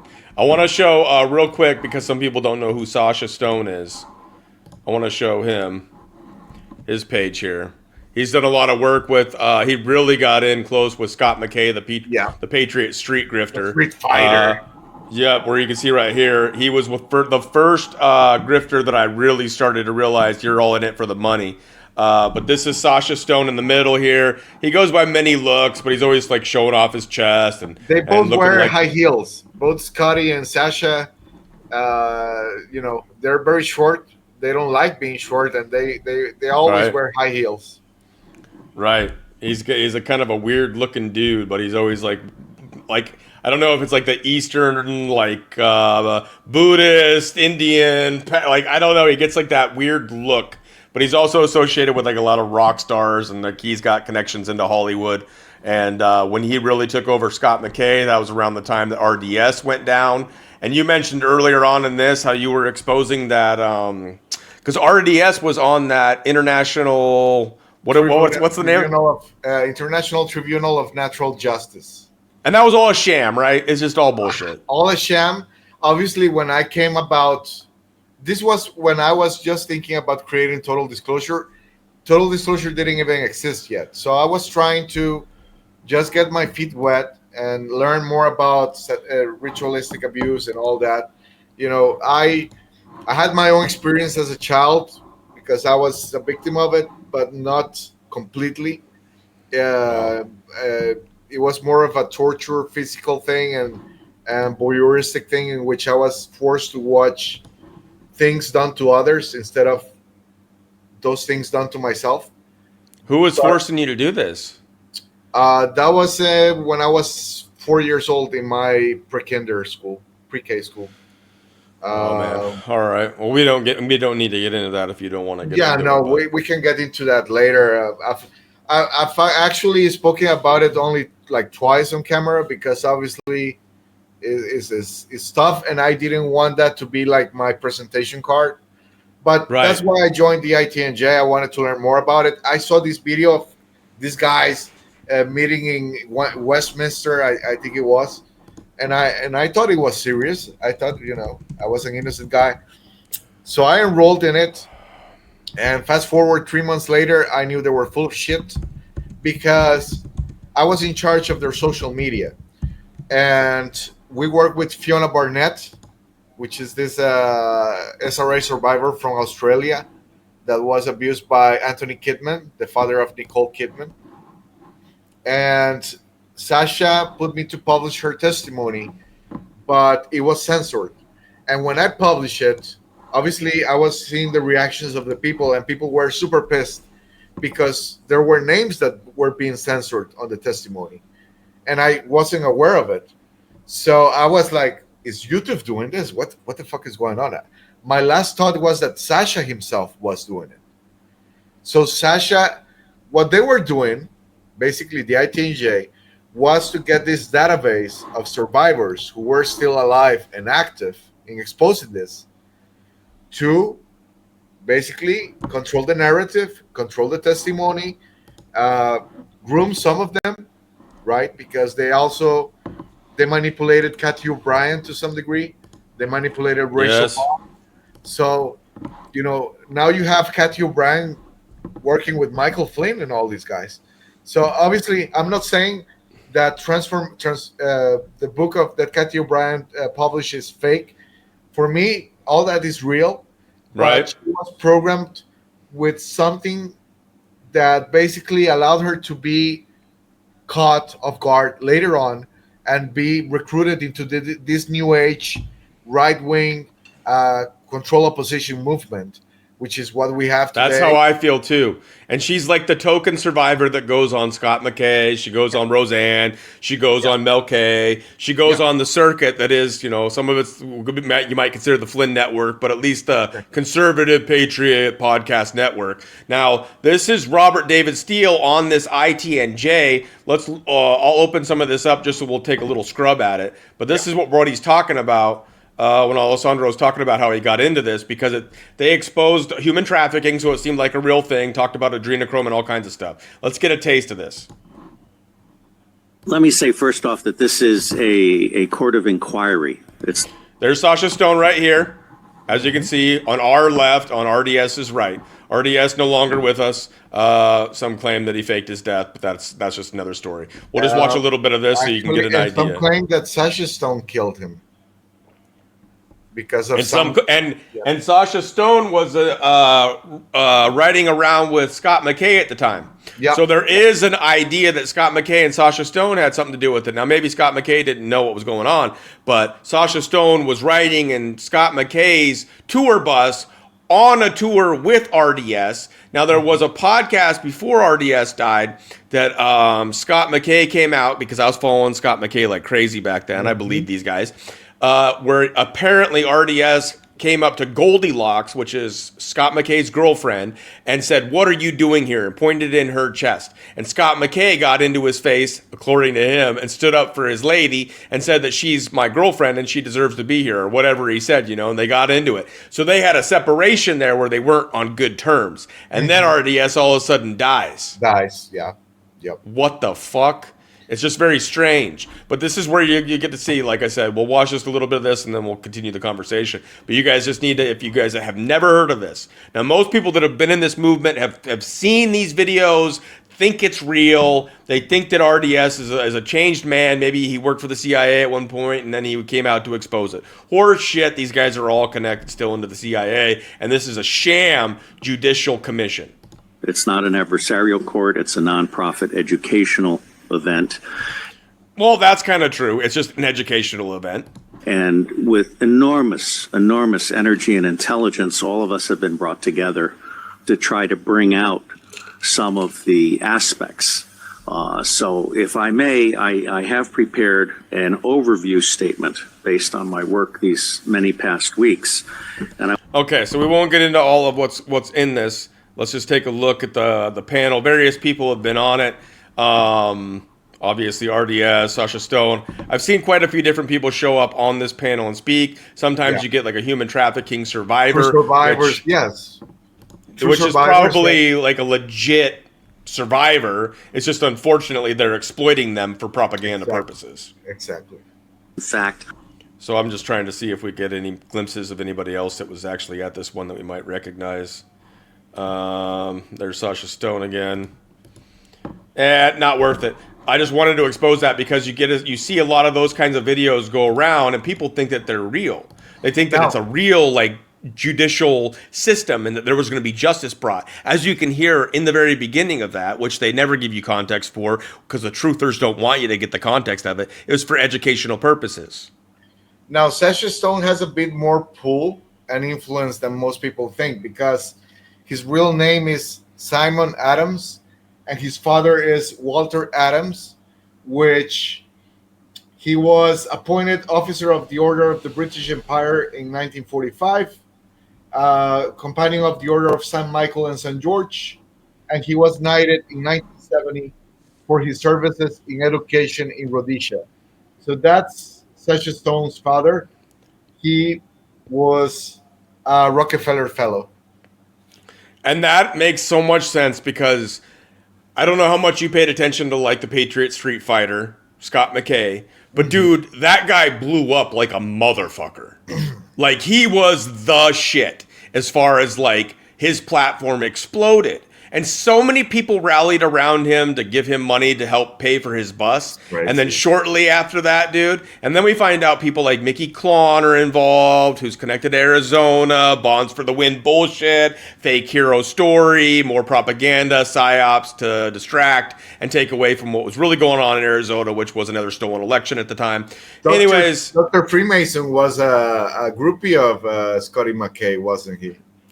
So I've heard, and this is just what I've heard, is that Scott McKay is so close with Dr. Freemason Z that he calls Dr. Freemason's Z's mom his mom. He calls her mom. Imagine That's how close Scott McKay and Dr. Freemason Z are. Wow. And what happened in that love triangle? Because Nick was telling Scriptkeeper he had a beautiful eyes, and all of a sudden they kick out Dr. Freemason because he was the third wheel, I guess. But they've never exposed him. Do you remember what the guy's name was? Because I have him. I'm gonna look for it real quick. Look it up. We might even be able to find. I don't know. I think I got rid of it. Let me see if I got his picture of him actually wearing his garb, and so people can actually see who he is. Michael Siljan. Okay, there you go. And so, like, when they were exposing Phildo, as in Phil Godleski, it was Script Keeper, Nick Alvear, and Dr. Z. They made like a music video and all this gay, stupid stuff. Terrible. Anyways, it's all BS because, oh god, we could get into so many things. If you could find a picture of him, like, let me I know. have it here. Yes. I have Okay, it here. so if you want to get familiar with StreamYard, if you go down to the bottom, you'll see that little computer with a plus sign. Okay, I see it. Are you sharing a browser tab? Oh, okay, it's better. It's better if I share screen for a second, I guess. Yeah, so if it's like a browser tab, do the share screen. If it's something that you have saved to your computer, it'll be a If video it's file Telegram? or image. If it's Telegram, it's share screen and then try choosing the Telegram. I don't know if it'll work. Let's see. Let's try to figure it out. If not, send it to me on Telegram. I'll download it and pop it up real quick. Okay, let's see. I think I have it figured out. There we go. Boom. Boom. That's Michael Siljan right here, right? Right? Exactly. That's the best picture, man. It shows him right there in his allegiance to all of them. Faith, Hope, and Charity. And it says Robinson Lodge. Oh, they're working here with a veteran master Freemason, I guess. And that's him with the envelope. Right. And so that was him. That's him. And he's the one that was working with Script Keeper and Nick Alvear when they were exposing Phil Godleski. Now, this is the part where I want people, if they haven't heard me talk about it before, and we got quite a few tuning in, and maybe more of them are coming also to see you, Alessandro, and I'm interested to get your take. But when they started exposing Phildo, what happened before that is the most important part, because it started to come out because Phil Godleski started making millions. And then he's going to sue everybody because they're exposing this crime that happened a long time ago that he never really committed. So he went after people like the Scranton Times. He told Dave of X22 that he was going to own X22. Anybody that exposed him also came, many of them, and retracted what they said, even though what ended up happening is the Scranton Times ended up winning that case. Yep. So he did have sexual relations with a minor that would have been a felony a matter of months later on. Regardless, this information starts coming out into the truther movement, and at first, Nick Alvear was pedo-sympathizing with him and making excuses that the 25 and 26-year-old brain of a male isn't fully developed yet. 50-year-olds look like today? Right. He was saying all kinds of stuff like, yeah, well, the 15-year-old could have looked like they were older, and the brain of young man at that age isn't quite developed yet. Exactly. He was sympathizing with Phil Godleski, and then it was starting to backfire. Money from Phil's supporters. That's what happened. Yes, he had a lot of Phil supporters. I mean, they sell the same bullshit. They sell the same Q plan to save the world. Now, Phil Godleski does his own thing where he's act like he's like in control of Flynn and Cash Patel and stupid shit that he does. Really but crazy. Nick also sides with one of the biggest dumbasses in Derek Johnson. Gave him, I think, the first Good Lion TV award, whatever the fuck that means. Yep. Bunch of made up bullshit where he gives Derek Johnson some fucking trophy that costs probably $10 and has a picture of a gold person on it or something like it's the fucking Oscars. Anyways, so Nick gets caught pedo-sympathizing in the Save the Children movement, and he starts getting backlash. And what does he have to do at that point? He has to come out against Phil. So he comes out against... But yes, it was not in the making, because I remember this. It was when The Greatest Show on Earth came out. Phil did a live stream showing it. And he was telling his audience that he was going to bring Nick and that, like they're all good friends. And Nick, never agreed to it, but he started getting all of Phil's people started subscribing to Good Lion, to the point that Good Lion started making, instead of $50,000 per month, he started doing $85,000 per month. Why do I know this? Because Nick was sending me the screenshots of his profit to brag and to humiliate me, because my website was making nothing. and his was Right. making $85,000. So that's what they do. They're so crazy in their ego and their hatred and their agenda that they send evidence everywhere of their little shenanigans. And then months after, in Christmas, I remember this because Nick has some bullshit with Christmas. He always gets in a bad mood in Christmas. I don't know what happened to him, but when we were friends, this was the constant. Don't talk to Nick on the 24th of December. He's always going to be grumpy. Someone told him something in the Good Lion Den on Christmas about Phil, and he exploded. And that's when he turned against Phil. And then Phil saw it, and Phil started badmouthing Nick and telling his subscribers, unsubscribe from Good Lion. And that's how that drama started. But before that, it was all good. Phil molesting children, all good for Nick.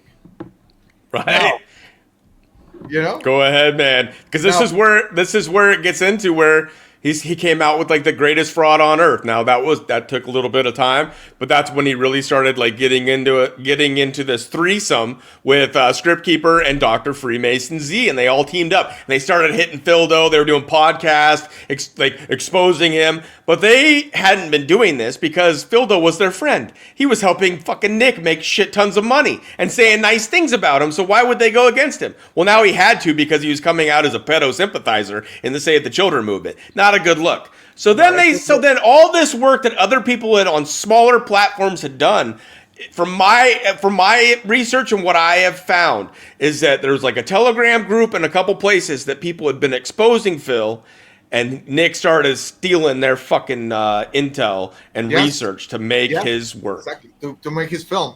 And this is something that I need to clarify because you probably know about this, but when Nick and Phil started feuding, obviously, Phil found my research, my expose on Nick. So he started sharing it everywhere and saying, hey, this guy, Total Disclosure, really exposes Nick. People say, or Nick and his fans said, that I allied myself with Phil, which was never true. We had a common enemy, and of course I knew what Phil was.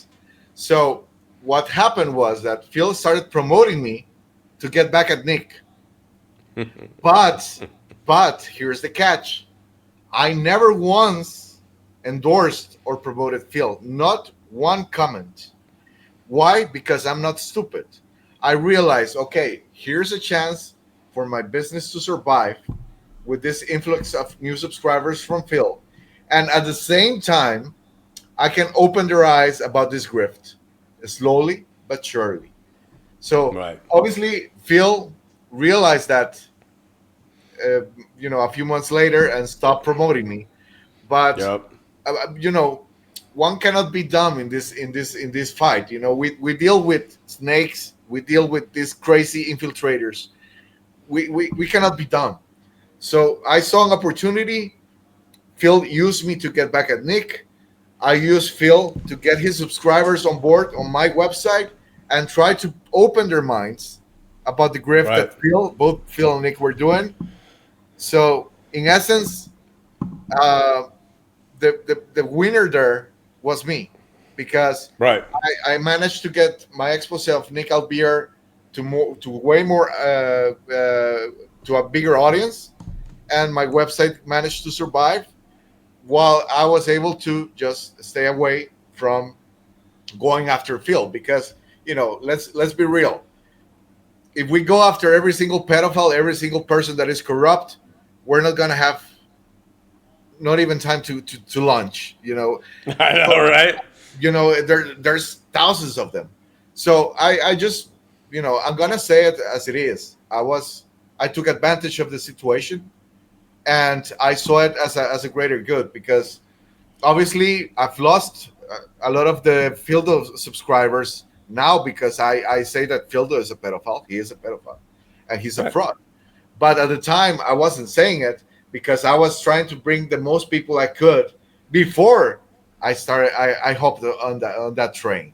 So this is something that I want to explain, because it's not that Phil and I were working behind the scenes against Nick. It was that Phil was using my research to get back at Nick while promoting me. So I saw a win-win situation. And now that we have to make it clear, yes, Phil is a fraud. Here is where the real information gets exposed at the Booma Send channel and a total disclosure. Like it or not, Absolutely. it's the way it is. Right. And a lot of this stuff is like stuff that we learn along the way. I didn't know what was true about the Phil stuff because I didn't even know about Phil because I try to ignore these crazy people. Like when you tell me if I was following Scotty McKay and all these guys, I was aware of them, but I wasn't able to digest 10 minutes of their videos. And I only saw one video that Nick did with Charlie Ward, and I almost had a brain aneurysm after it. You know, man, it's so bad. And yet so they get bad. so many fucking views. People are fucking out of their minds. And I remember telling my wife, she was my fiance back then, Nick is fucking crazy working with this fraud. Like he's risking everything. But as we know, that actually helped him in his agenda of basically cementing his position in this narrative of follow the yellow brick road. Exactly. It's an MK Ultra scheme. It's a bunch of narratives with no receipts. It's a bunch of hopium, fake hope that is just fantasy land bullshit that they have nothing to back it up with. It's and all Charlie in Ward, secret. even being a trafficker, wasn't he like a money launderer for Ghislaine? Right, and that's another thing that I get into with people that want to support Flynn. Flynn literally went over, I think he was in Spain because he was literally in the podcast room, wherever it was. Flynn and Charlie Ward to the point where they were in the same room doing a podcast together. Now, people will try to say, and he was even doing a podcast with Charlie Ward up to 2023 at least. Some people say you can't say guilt by association. This is like about truth, right? This is about integrity, right?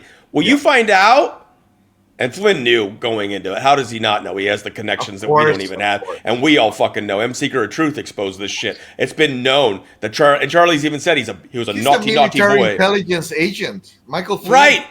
And they never turn around and expose this shit. And he claims to want to save the children, yet you have a guy that on a podcast is so stupid. Like I was saying, they say things and they don't even realize what they're fucking telling us because they live in a world of snake mind where they can talk about this shit and not get in trouble. In fact, they get kudos. But he's talking about, I think he says curating or whatever it is. He's basically bringing children to the BBC at the time when Jimmy Savile was there.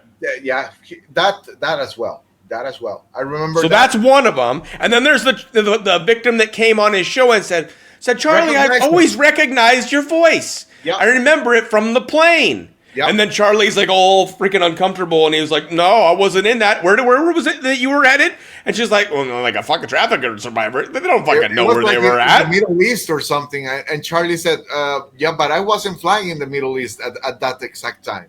Right, and then she's like, "Well, it could have been this," and he's like, "Well, nope, it wasn't." Because the people, they don't tell them, "Oh, this is where we're going today." You don't get the itinerary when you're being human trafficked. You get in that plane, you keep your mouth shut, whatever it is, whatever the situation is. Either way, it was like that has been exposed. The BBC thing's been exposed. Charlie's admitted that he's done bad things. He lives in Spain because of that's like less. I don't know what the deal is with like criminals.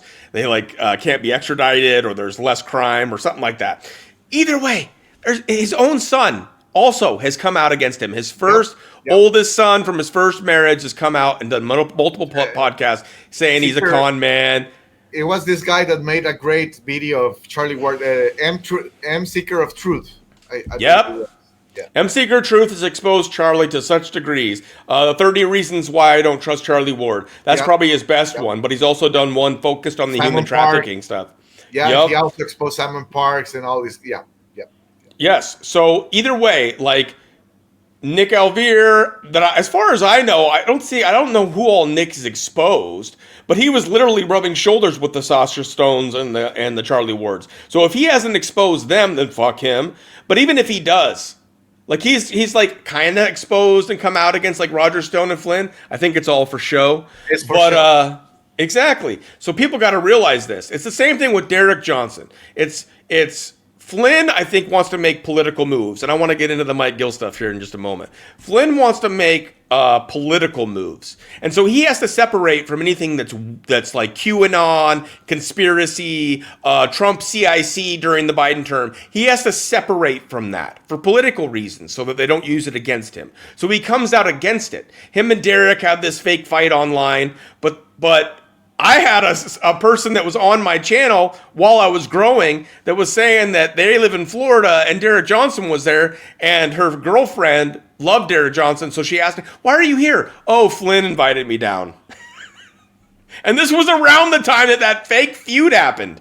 So anyways, obviously, I don't have the full receipts. I don't have the testimony. I can't have the girl come on and freaking say it. But anyways, that's what I believe. I believe a lot of this is fake. I believe the fight between Fildo and Nick is fake. I believe the fights between Flynn and Derek are fake. But now we get into a situation where Nick claimed that he was going to make a film for Mike Gill. It also included Megan Walsh. And there's a story there that I'm not allowed to tell that included Dr. Z and Scriptkeeper. Let's just say that. I won't want to get into it because I don't want to get anybody in trouble.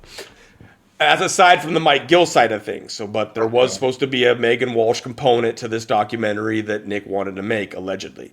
Okay. Which was ridiculous. But then he was going to work with Mike Gill. Now, he shared that text that he claims was another person's text that basically says that what he does is he works for the Flynn group and he gets intel from people and shares it with guys like Flynn. What was his name? Patrick Boone or something like that? Mike Gill's shared it so many times, and I could probably go find it if we get into the conversation that way. I know, Nick, the way that text is written, dude, it's 100% him. That's the way he talks. So yes, you have more of an experience with Nick, the way that he writes. You guys text back and forth all the time. You've seen communications, the way that he presents himself. So you think from what you can tell, that text is Nick telling on him or saying what he does, right? 100%. And that was him underestimating Mike, too, because he couldn't help himself but to brag and say, "I'm really good at what I do. I gather information for these people." Boone Cutler. Okay, I got it. Boone Cutler. There you go. Here we go. I want to share it on the screen because it's been shared quite a bit, and this will help people see this in a new light because of Alessandro's experience with Nick. So let's just read through it real quick and then dissect it. Is this the whole thing? Yes. Yeah. So Flynn's business partner, Boone Cutler, relocated from Nevada to Tennessee. That is where Nick was living. Keschel put me in touch with an outfit based in Tennessee, where Nick was living, and where Michelle Moore was living, but that's just another piece of the puzzle. Carissa Keschel's the one that reached out to Mike Gill December 18th going into January 6th. But anyways, let's get back to this. Keschel put me in touch with an outfit based in Tennessee, which utilizes my services in-app providing intelligence on a contract basis. I'm very good at what I do. Flynn retained our services to provide intelligence on certain people and entities. So the way I think of this, as far as Nick goes, he, on the outside, looks like a filmmaker, gets people like a Megan Walsh or a Mike Gill, says he's going to do a story on them, and then because of that relationship, he gets intelligence from them, right? So anyways, I caught the crew I worked for manipulating my reports to reduce risk. They are former Spec Ops folks, and one of their team is who Seth Keschel had an affair which ended his marriage. So Seth Keschel was with Carissa Keschel. However you say that name, Keschel. Carissa Keschel's the one that, for Flynn, reached out to Mike Gill going into January 6th. Anyways, this is Nick sharing this with Mike Gill, and this is what it continues to say. I quit working for that team after they gave me the runaround and wouldn't pay me for my work. This whole thing is one massive mess. Goes all the way to Sidney Powell, who Carissa Keschel works for. And Carissa Keschel, again, is the one reaching out to Mike Gill. Sidney Powell's the one that wanted the affidavit from Mike Gill so they could give it to Trump and try to save the presidency. And they were talking Insurrection Act. Yes. Before I started working with Nick, who was I dealing with? Sidney Powell. Remember, I told you I was in that group with on Twitter with Sydney, Michael, and Linwood. So Right. you know, I'm not big nowadays, but before I was banned from everywhere, I was going viral like crazy, like to the point that I remember my Facebook page grew from 100 followers to 20,000 in a month. So they needed to put a stop to it. And so part of those people that Nick was gathering information for blackmail, for whatever purposes, I was included in that group. What happened is that Nick was never able to get any blackmail from me because, sadly for him, I wasn't doing crazy shit anymore. I was Right. living a new life already. So, in a way, the the the the the, the usefulness that Nick found in my work was not only to grow his business on my back, but was also to kind of have control over how much I grew and over how much visibility my work had, because obviously I was exposing things like in the Cornell case that nobody else was exposing, Right. and that is dangerous for some people that are powerful. Clearly, now Right. I'm Which is not saying exactly why Nick would come in and intercept you yes, and yes. handle you. Exactly, exactly. That's what I believe. I'm not saying that I'm this important guy. No, Nick was in charge of gathering information on tons of people, big, small, medium, you name it. These people work like this. They try to find even people like Dylan. Who knows what they have on that guy? I know that he had problems with coke. I know he had problems with women. Same with Nick. This is why these people are controlled so easily. It's not only because they have perceived homosexual tendencies, it's also because they're out there doing very sketchy stuff. Nick was hiring prostitutes from Koreatown when he lived in California. Bro. These Oh, women these are people these get women are trafficked. These women are not there by their own will. These poor Asian women are coming in freaking boats and put to be prostitutes there in California. So you tell me, save the children, but I'm hiring prostitutes from Koreatown, maybe even underage. Who knows? Dude, and it's crazy. And this, like I said, is a text message that was sent from Nick Alvear to Mike Gill that he is exposed. And it's saying whole thing is this is how Nick Alvear gains the trust of somebody like Mike Yes, Gill. He yes, shares something that is a little bit damning, thinking that it'll make Mike trust him. And Mike yes. did for a while think that he was going to be able to do a documentary with Nick. And so Even at the end, manages to put a little bit of gossip there. This is why this right. this this guy divorced. Like to portray himself like I'm in the know, but I'm sharing this with you because I trust you. But I'm very Yes, good at what I do because I cannot control exactly. myself. Exactly. And so just to finish this off, Cutler et al. Were in the middle of January 6th, and none of them had been arrested or swatted, which is another thing that I always bring up whenever it comes to the Flynn stuff. Alex Jones didn't get arrested. Patrick Byrne was there. Roger Stone was in the area, but he took off. Either way, it was Flynn, his brother, Sidney Powell. All these people were there. And stormed the Capitol, went in the Capitol, Vandersteel, and Dr. Simone Gold, not arrested for J6. Simone Gold got in trouble for something, but I don't remember what it was. But it wasn't January 6th. None of these people got in trouble. Why? They protected. Why did Nick not get in more trouble? They protected, made a deal, something. And Something now he had got to a have pardon. happened. Now he got a pardon from Donald Trump. Exactly. But I'm so glad that you were able to speak to that, because it's been this big feud for a long time ever since Mike Gill exposed that and started to realize that Nick Alvear was not who he says he was. And other people have realized that too along the way. Like I said, I'm not allowed to share some of the information that I had because I said I wouldn't. Mike Mike is right to be distrustful because actually, when I first approached him, I believe we spoke about this like a year ago, you and I. Mm-hmm. I reached out to Mike because I wanted to give him the information I had on Nick, and he was so traumatized, and I understand him, that he thought that I was working with Nick still. He said, "No, Right. this." this guy's probably intelligence too, so he immediately blocked me.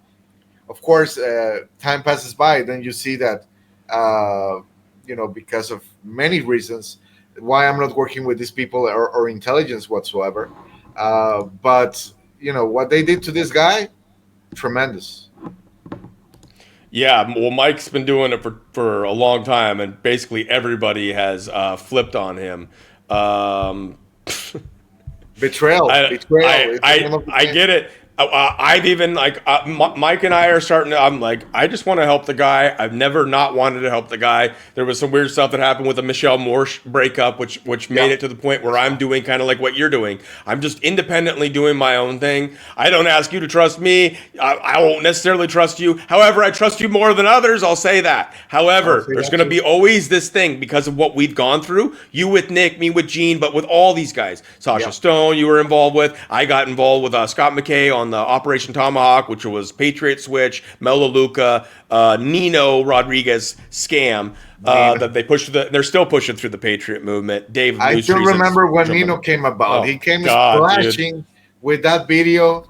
Oh, they are gonna arrest the pedophiles in Hollywood. Blah blah blah. He came like an avalanche. That guy. And nothing goes viral on accident. And if something they don't want to go viral goes viral, they put a stop to it.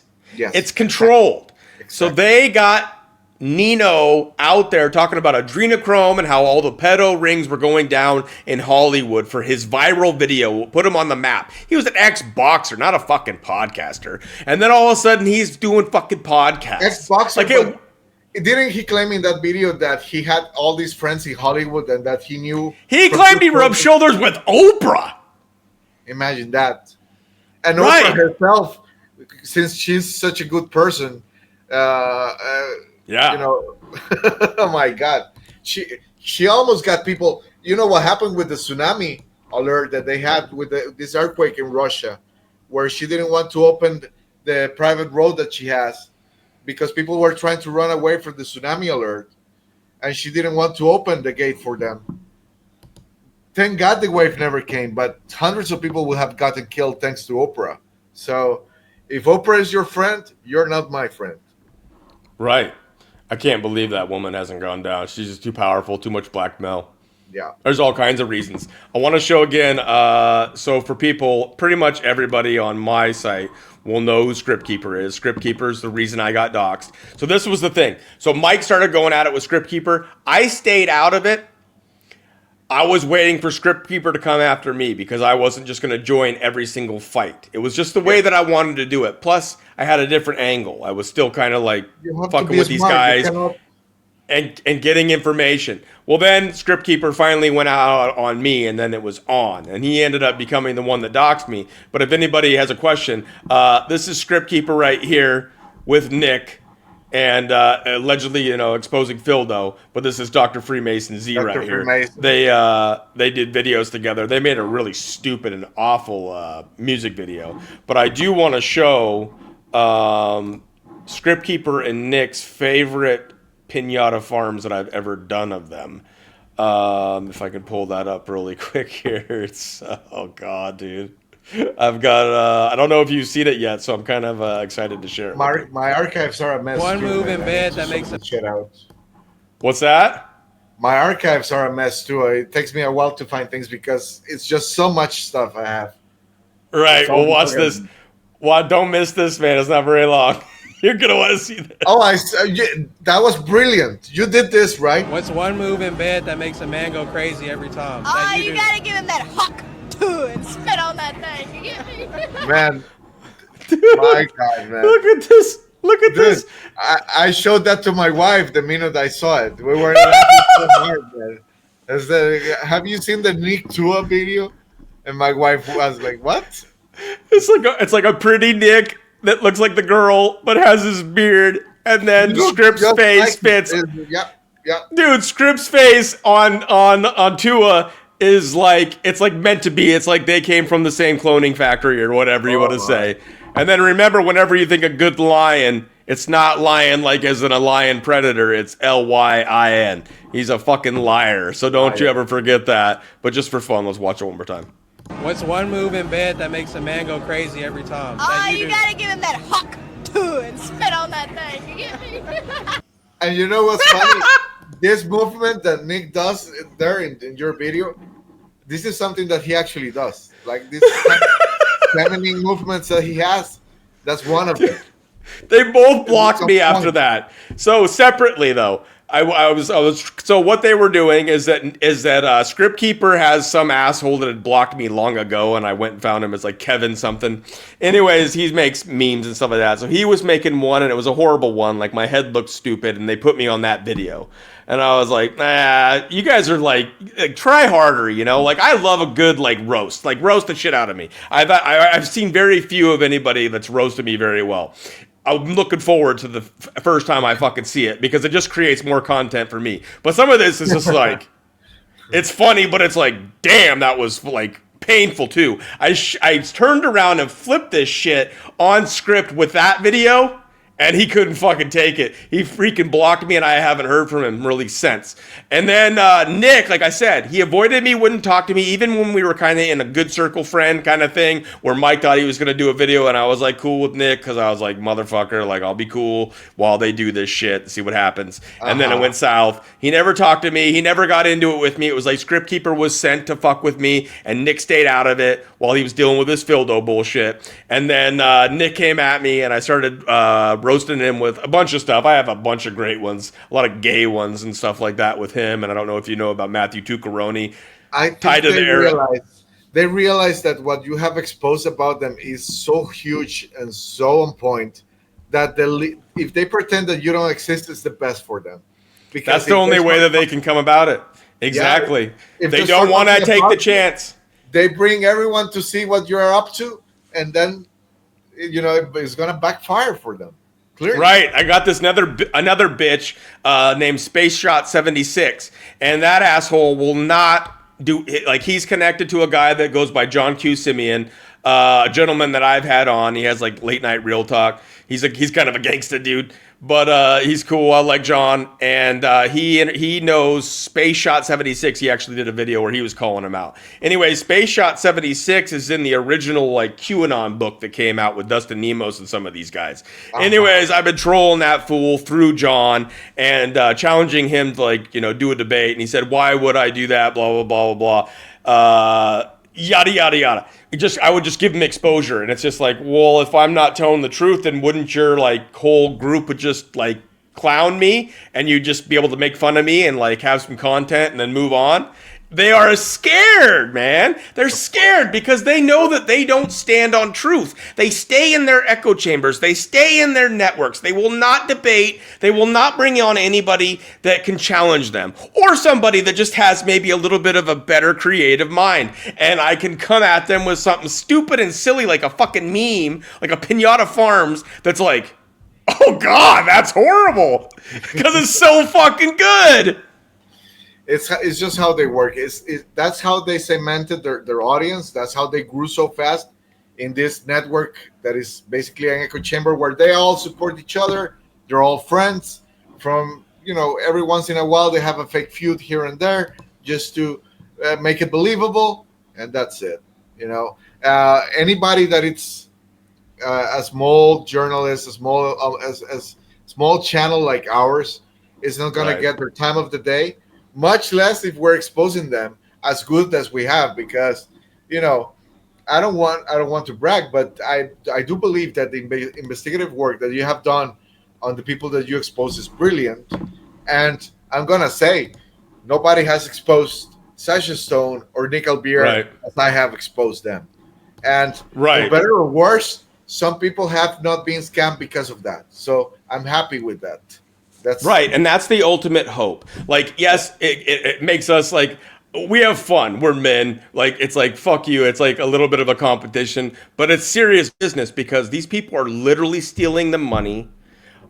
They're fraudulently marketing themselves to take money from the elderly and people that want to believe something amazing is happening because they're going through very hard times.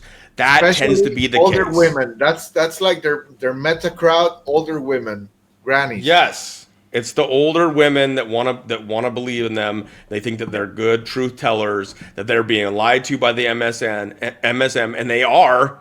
That's the thing about this. It was the perfect fucking echo chamber to take a bunch of the population and move you towards podcasting. Now that the internet's gotten to where it's at, more social media, things like Rumble pop up to help out Trump and some of these guys. And these guys have just thrived on the idea that real truth is finally coming to the surface when it's just another lie. They tell you that everything you've ever been taught is a lie, and then they swoop in with their good lying bullshit. And that's the only way they can do it. You know, when people poison people, they don't really give them the poison in a spoon. They wrap it in a candy. They give it diluted in a drink. They have to present it with something that is nice so people can actually drink the Kool-Aid.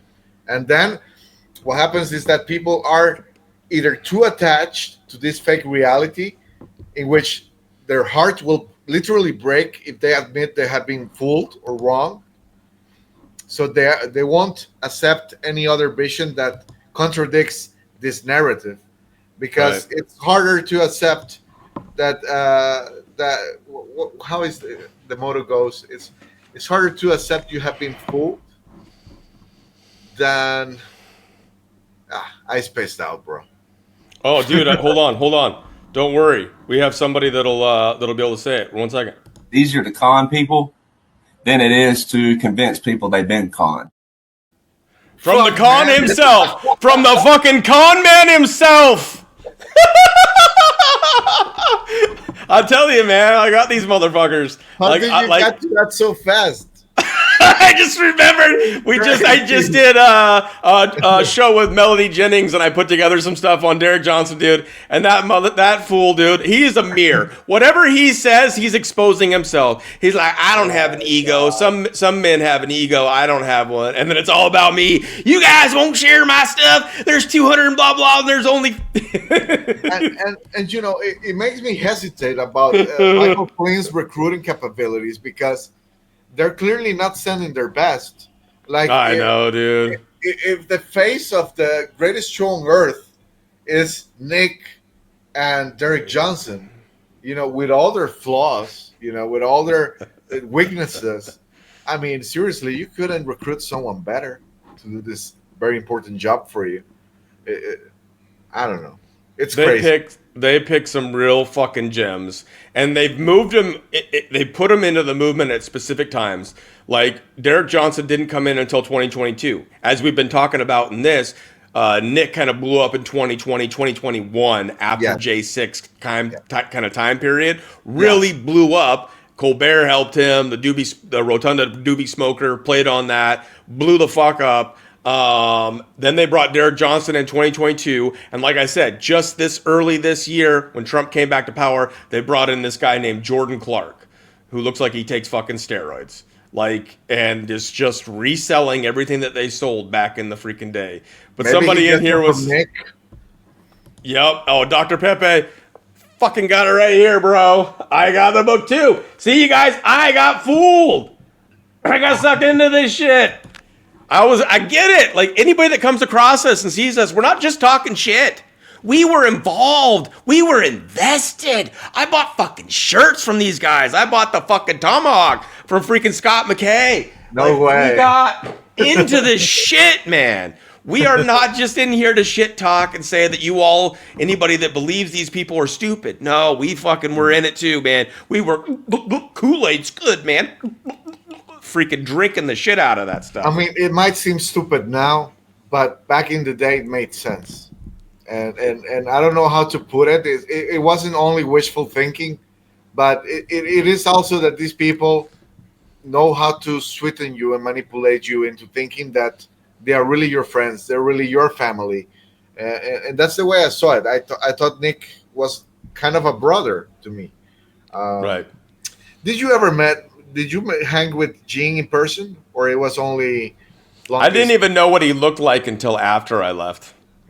I see. I talked to him on the phone, and he was texting me all the time, and he was a really weird texter because he's always sending like the heart thing, and he was always love bombing the shit out of me with like various things I was doing with video editing, because he was really stoked. He loved everything I did until like one day he didn't, because I I blew up. I got so sick of the bullshit. We were in a meeting, and he ended up leaving for some like interview or whatever. And it was his like supervisor squad, his top trusted freaking people that he told that he was God's father and that God's in a coma.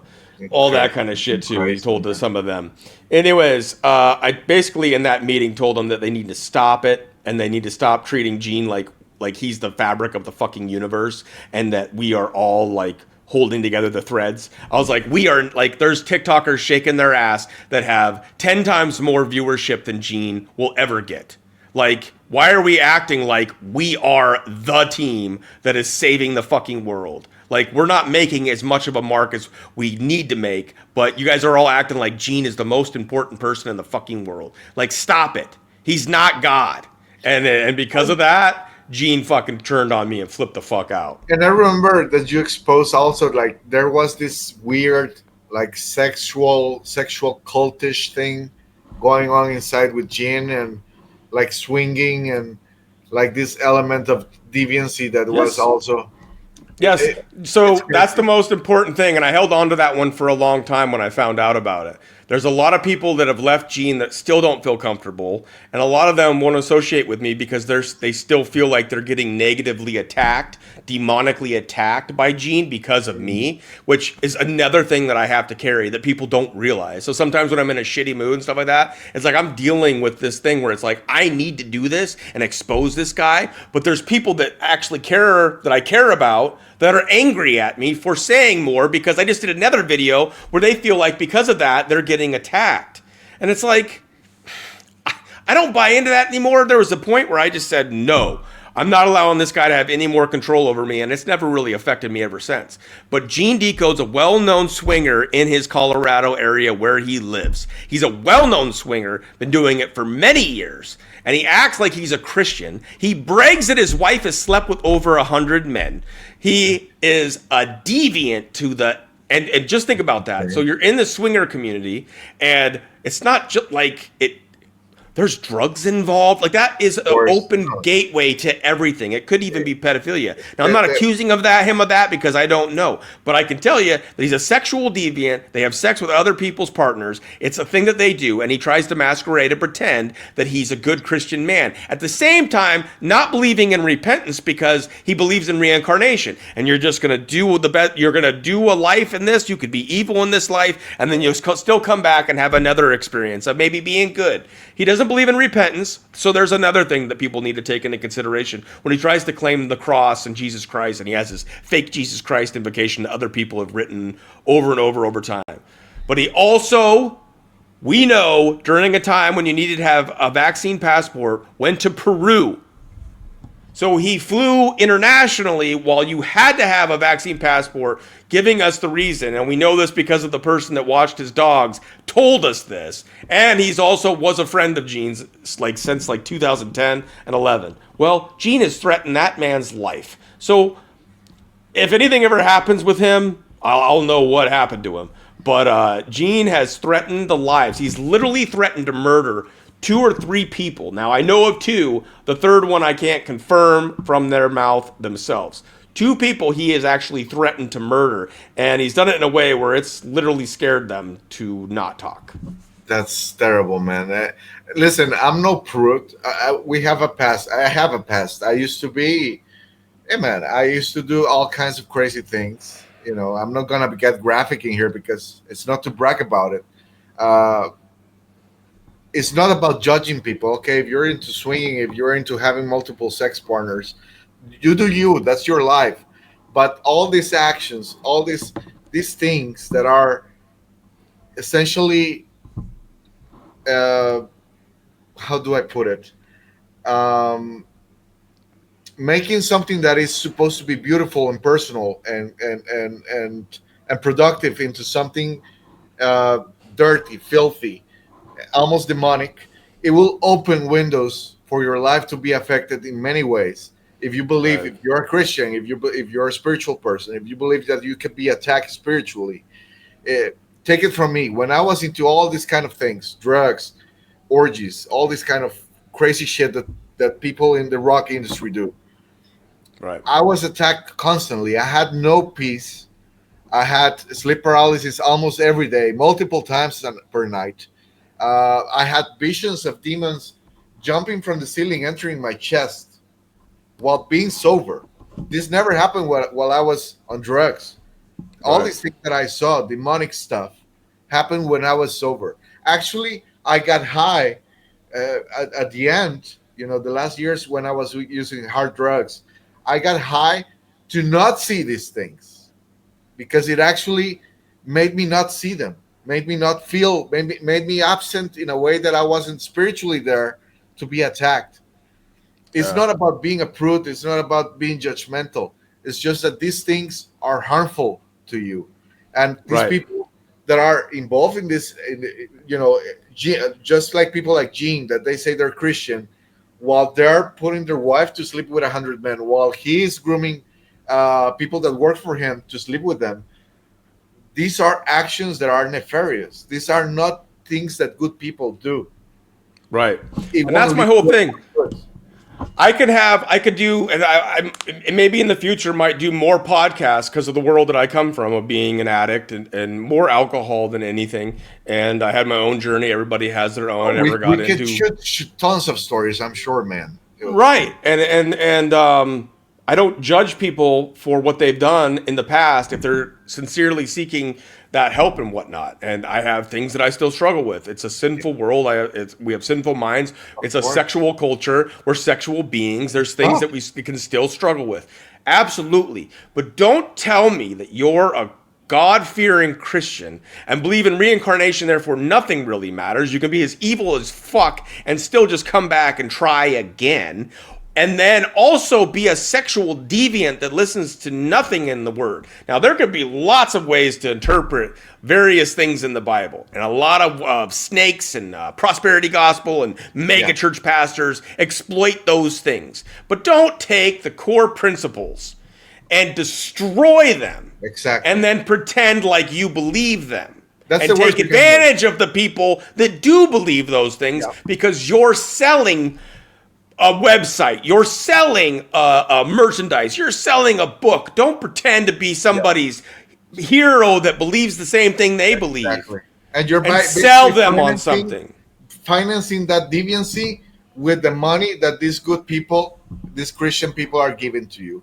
You're using that money that comes from good to further destruction. That's for me. That's what I have a problem with. Now, Nick claims he's a born again Christian. I don't know. I haven't spoken to him personally in 2-3 years. I hope his change is real. I doubt it. I doubt it because he's still pushing for this fraudulent narrative, and he's clearly still working for this purpose that is nefarious, that is to deceive people for whatever agenda, to pacify them, to keep them sitting waiting for the plan to come through. I don't know. But if you are a born again Christian, if you repent, you have to go back and make amends. It's not like, okay, I'm born again, everything is wishy-washy. Right. And I don't claim to be, I'm not a bubblegum Christian. I swear way too much. And there's even times where I'm like, dang it, man. Like, I really let it rip on that. I swear, I get drunk on occasion. I get drunk once a month if I want. If someone looks at my wife the wrong way and I'm in a bad mood, I might put them in the hospital. Right. I have problems with, being a violent guy towards men in certain situations. Yes, that want to, especially with the way that Nick was talking about your women, which I want to get to here in a moment. But this is the thing, like, and Dr. Pepe, you're kind of a funny character, and you're saying Nick is gay. No, I'd say he's bisexual. I'd say that it's pretty well documented that he's at least bisexual. Yeah, he's bi. And I don't even care if he is, but don't lie. Don't be out here acting like you're now a reborn again Christian and you're good to women when Alessandro knows that you've abused women. Like, he broke his girlfriend's rib once from a punch. Things like that. For me, hitting a woman automatically makes you not a man. That's the way I see it. It doesn't matter if the woman is. I mean, the only way, if it's a woman is coming at you with a knife and you just have to protect your life, and you just maybe react and run away. But a woman is so easy to physically control. there's there's never a situation in which punching a woman is correct. There's this notion in the right nowadays that equal lefts, equal rights, and that like this Andrew Tate kind of persona that it's okay to hit women. I'm sorry, but I don't go with that. I'm old fashioned. You don't hit women. Period. Yeah, it's a different bone structure. It's a different body type. We were made completely differently. I like fighting other men. There's zero reward in hurting a woman like that. Zero, nothing. It's horrible, horrendous. Right. And if a woman is beating the crap out of you, then you just get away from her and learn your lesson. Exactly. Like, fucking get the fuck away. Because women can be crazy. Don't get me wrong. Exactly. I get it. But some of the stuff that's come out on Nick is like, bro, what the fuck was really going on here? Here's what I want to get into, though, when it comes to what I'm talking about here.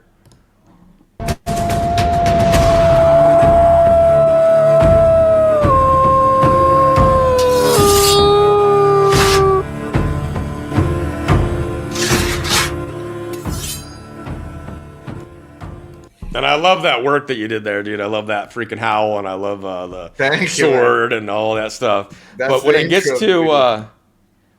to some of the stuff like what he's saying, like saying this crap, hey brother, just a reminder, once a prostitute, always a prostitute. When you start saying that kind of stuff, that is verbally abusive towards a woman, your wife, your lady. That's my wife. And he was posting these things in all his social media, not only sending me these things via WhatsApp. He was posting it for the world to see, oh, Alessandro married a prostitute and he's a cook and this and that. If you know me, you know I would never be in a relationship like that. I would, but okay. Right. So there's just that. Just like there's some of the stuff that has been exposed on these threads, and in the video that I linked down below this for people to listen to the call. There's information out there that I just wanted to help bring more light to, so that people could have a better understanding. Now, people make mistakes, so if Nick really did repent of all this stuff, I would stop exposing it. But he's still spreading propaganda, is what I will get to. But this is the thing, and we'll get to that in just a moment. I just want to make sure. This is the live premiere that was playing at least on the Rumble side of things before this live started. And this is a text message where he's literally saying, I'm FBI, bro. Nick is telling you that he's FBI. What? Like, is he just joking? Because that's a stupid fucking joke. If it's a joke, that's a stupid fucking joke for one thing. But like all the things that we've been putting together with the Rotunda Doobie Smoker, his explosion in popularity because of Stephen Colbert calling him out and basically taking the right, seeing that Stephen Colbert, and then turning Nick into a hero because of it. But then he's also around that time fucking telling you that he's FBI, bro. Like, what the fuck is this kind of shit? People just need to be aware of this stuff. And this is the kind of stuff that you've documented well in that thread and in that video. So I wanted to get to that. And then what was the next plan that I just freaking said?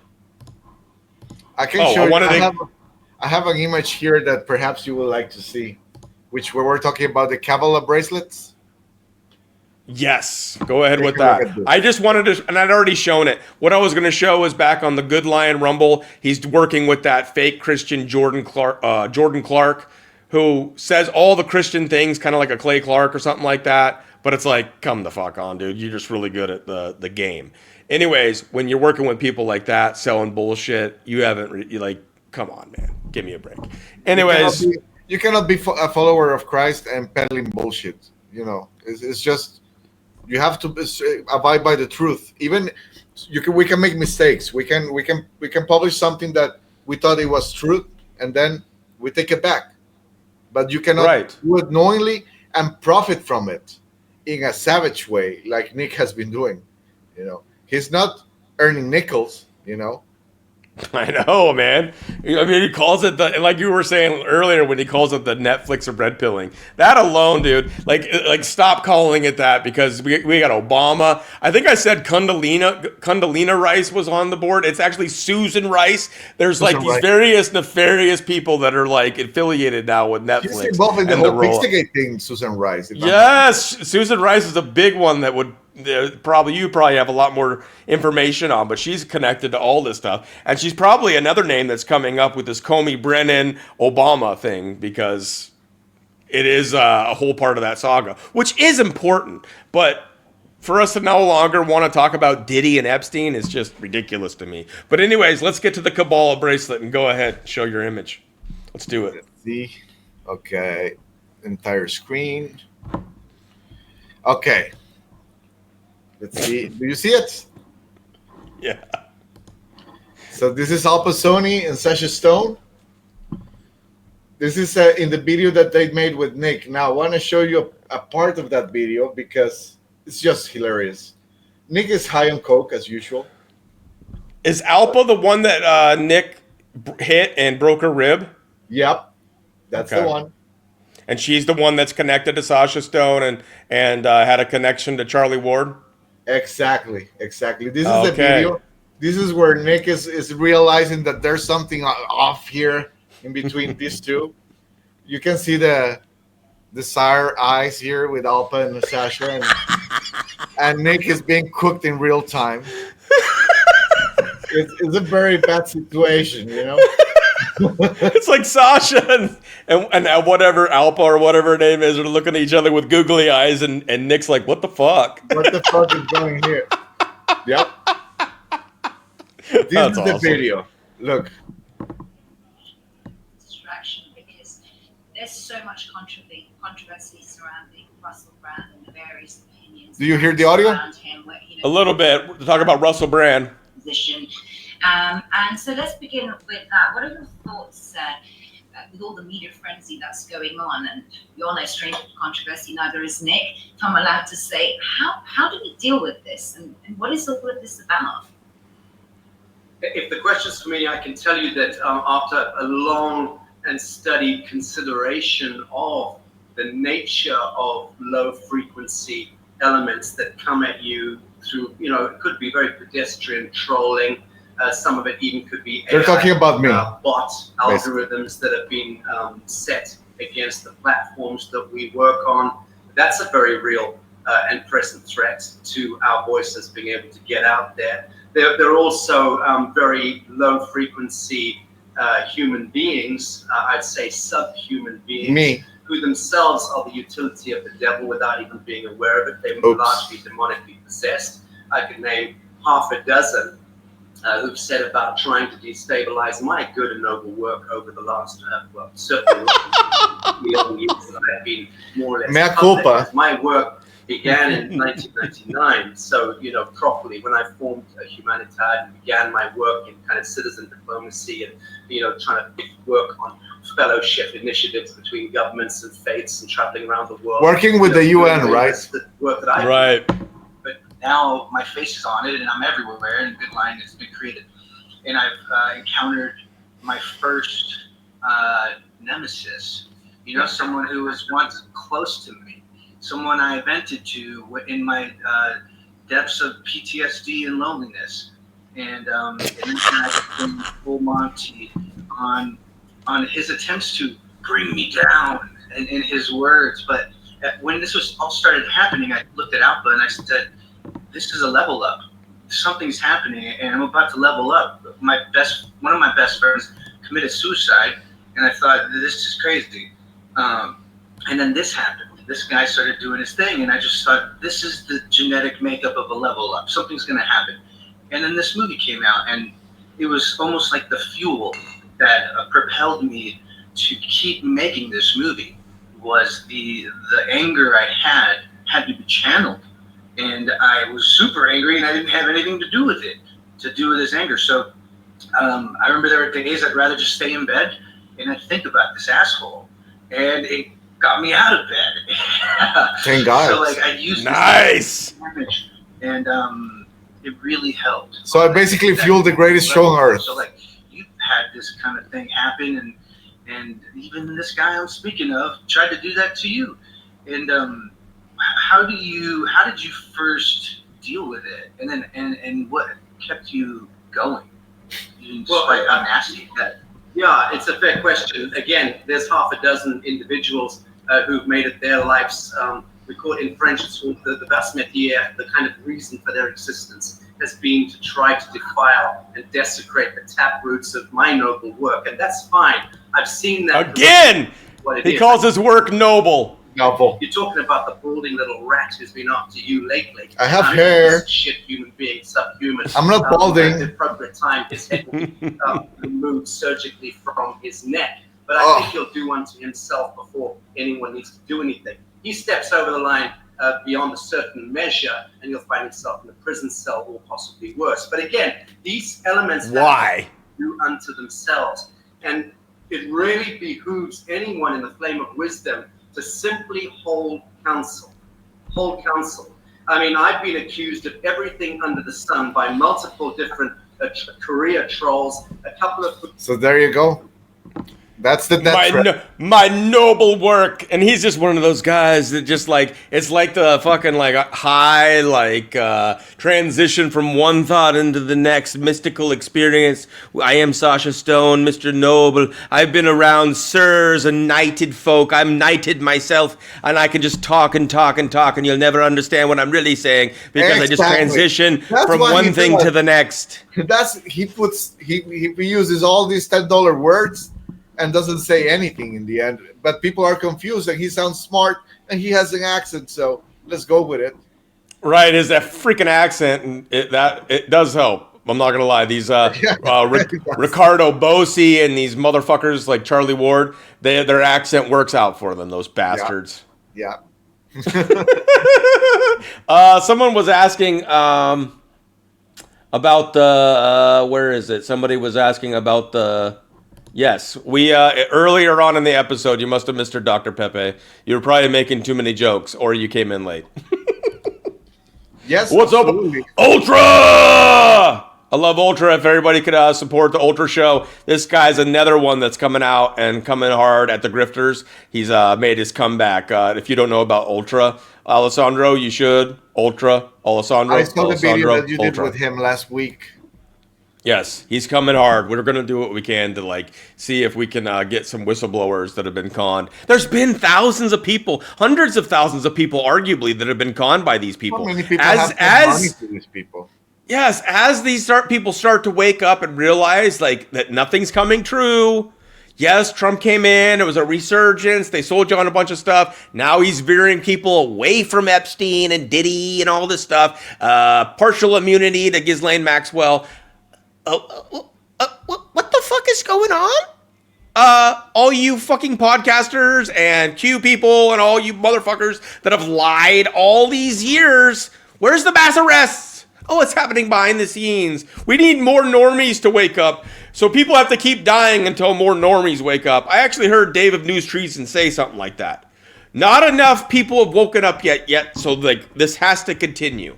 And until they wake up and learn their lesson. It's like FCB Decode and Dave News Treason. Fuck both of you. And I would freaking debate the shit out of you. But you guys fucking block and run and hide. And just like FCB Decode, you don't know, maybe don't know this.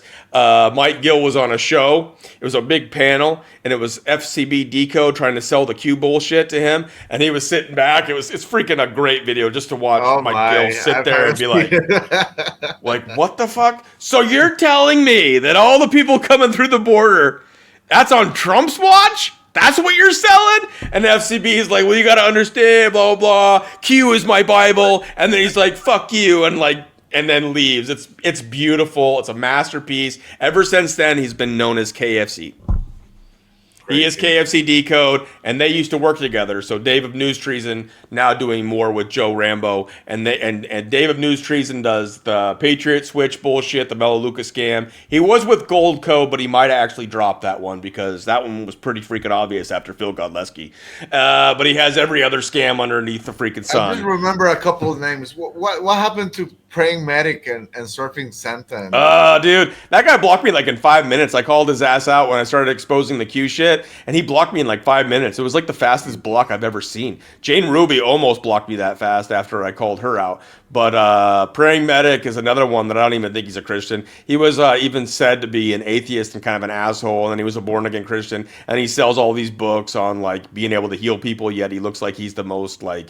It's kind of like Bill Gates being the in the picture of health when he's got like man boobs and like a disgusting looking body. My It's God. like the same thing with praying medic. No He's way. like an obese fucking bald guy with shitty fucking knees, and he's claiming that he's going to heal you of all your ailments. Using the Holy Spirit, of course, like misusing the word of God to claim that he's a healer, and it's like the Q stuff isn't quite working out like they planned, so he's kind of like hiding in the background. But when Trump came back, he started pushing it again. Yet he still stays a little bit quiet on it because these guys He doesn't know. want the exposure anymore. I think he knows what's coming, and it's not good for him. No, and it's getting exposed more and more. They took down 4chan, found out it was mostly Mossad operatives that were in there. And why do you think Nick moved to Hawaii? What was that all about? Yes, I think he's scared, man. I was joking with him. So this is right before he blocked me, and when he said that he was moving to Hawaii, I was like, "Oh, did you move right next to your best friend Phil?" Phil, because Phil Godleski has a house somewhere in Maui. I think he was part of that land grab after the Dew shit hit Maui. I think Phil swooped in there and bought cheap land. Like a lot of these cocksuckers do. Yep. Either way, Phil has a fucking house in one of many houses that Phil Godleski has in Hawaii, and I don't even know if it's on the same island. But I was messing with Nick. I was like, "Oh, you move closer to your best friend Phildo, so you guys can talk about." I saw that he said that he moved to Hawaii because he couldn't make friends in Tennessee. Right, there's that. And I think he might be a little bit scared with some of the stuff that's coming out.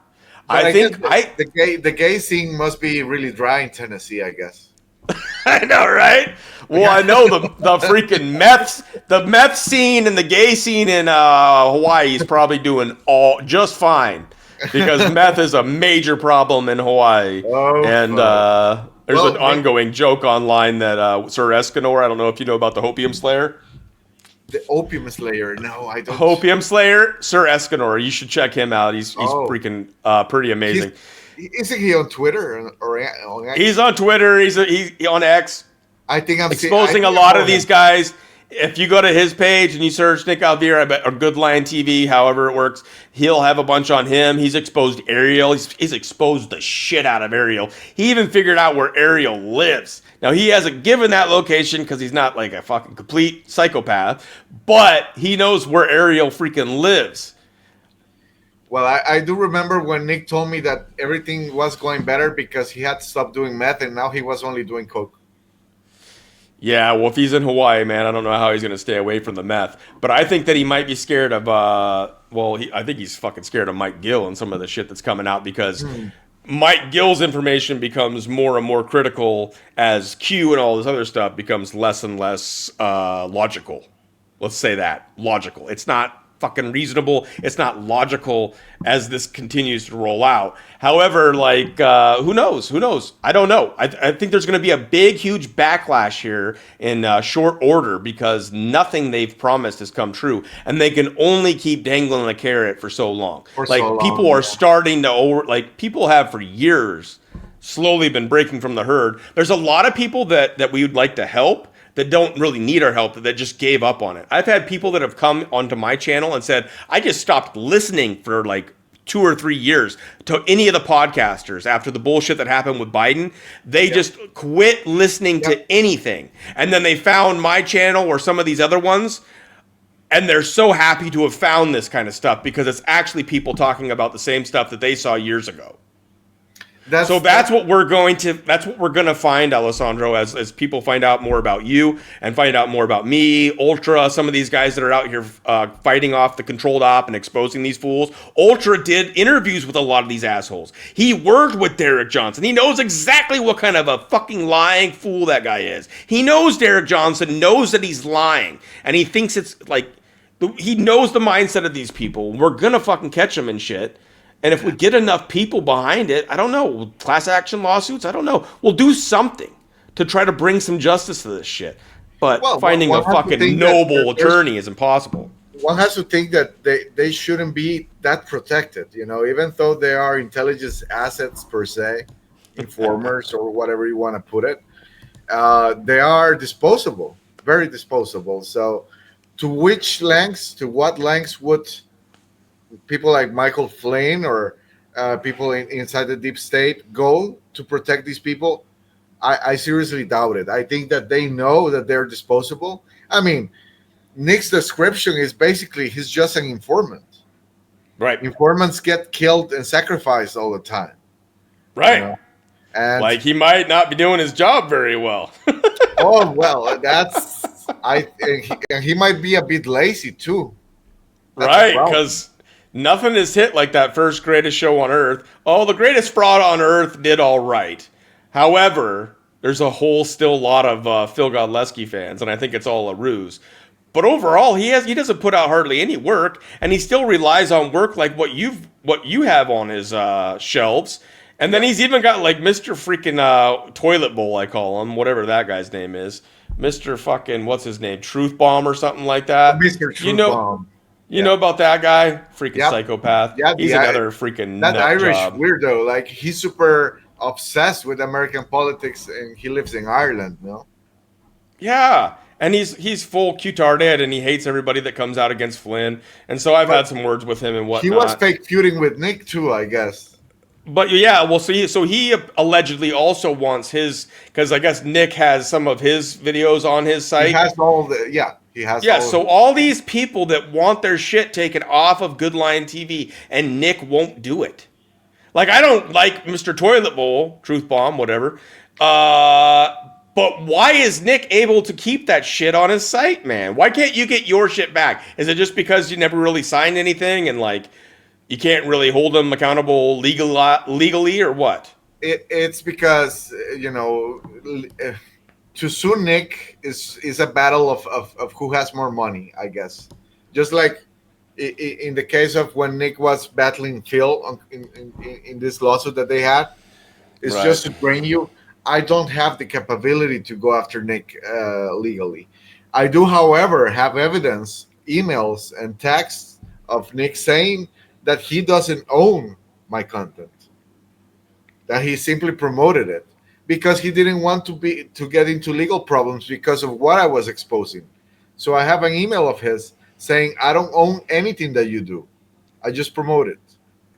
But you would have to pay big money for him to be forced to take, especially to, take to it hire down. a lawyer in America and all that. And So that's some of the things that we've found with even a guy like Derek Johnson, who's slandered and defamed some people that would really like to sue him, but they can't afford the even the upfront costs are like $4,000 to $5,000 just to get something rolling. And then you got to fight. Then you got to fight an asshole that who knows how much money these guys have. I mean, some of them like Scott McKay and Nino have made millions, 107 millions.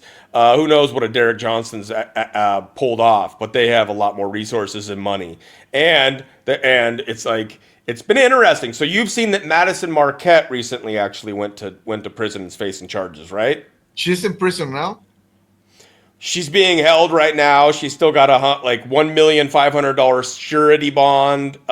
They're still grifting off of her Telegram to try to get people to raise money and gaslighting them to make them believe that that she's fighting the good fight still, even though she's facing fraud charges, harassment, and something else. I could pull it up if I could. It'll be interesting to see what happens with that because I'm actually shocked that they were able to take her down. She was going into these missions to rescue children from the dumps, no?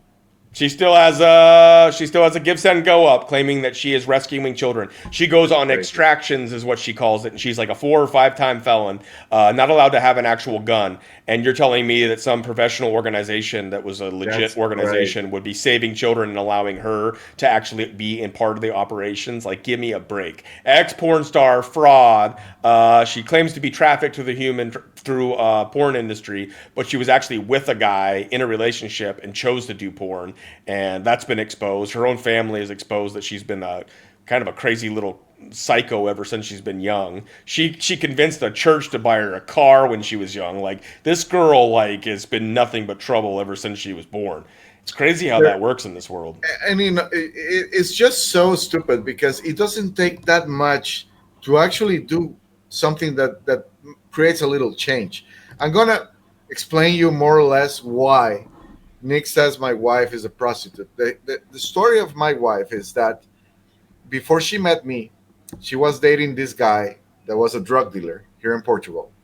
And unbeknownst to her, he was also a sex trafficker in the worst way possible because His whole house was just like Epstein's house, riddled with hidden cameras.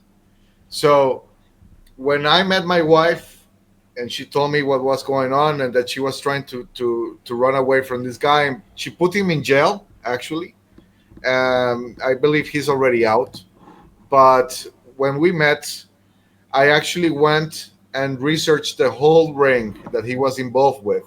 And I got to two websites, one on WordPress, one independent, and one cloud that was at the time the biggest illegal, the biggest cloud in Europe of illegal content. What do I mean with illegal content? Pedophilia, incest, all these things. So what I did was basically I got all the evidence of all these illegal content, sent it to Europol and to the DOJ, and they closed the cloud in a matter of days. They closed the websites too.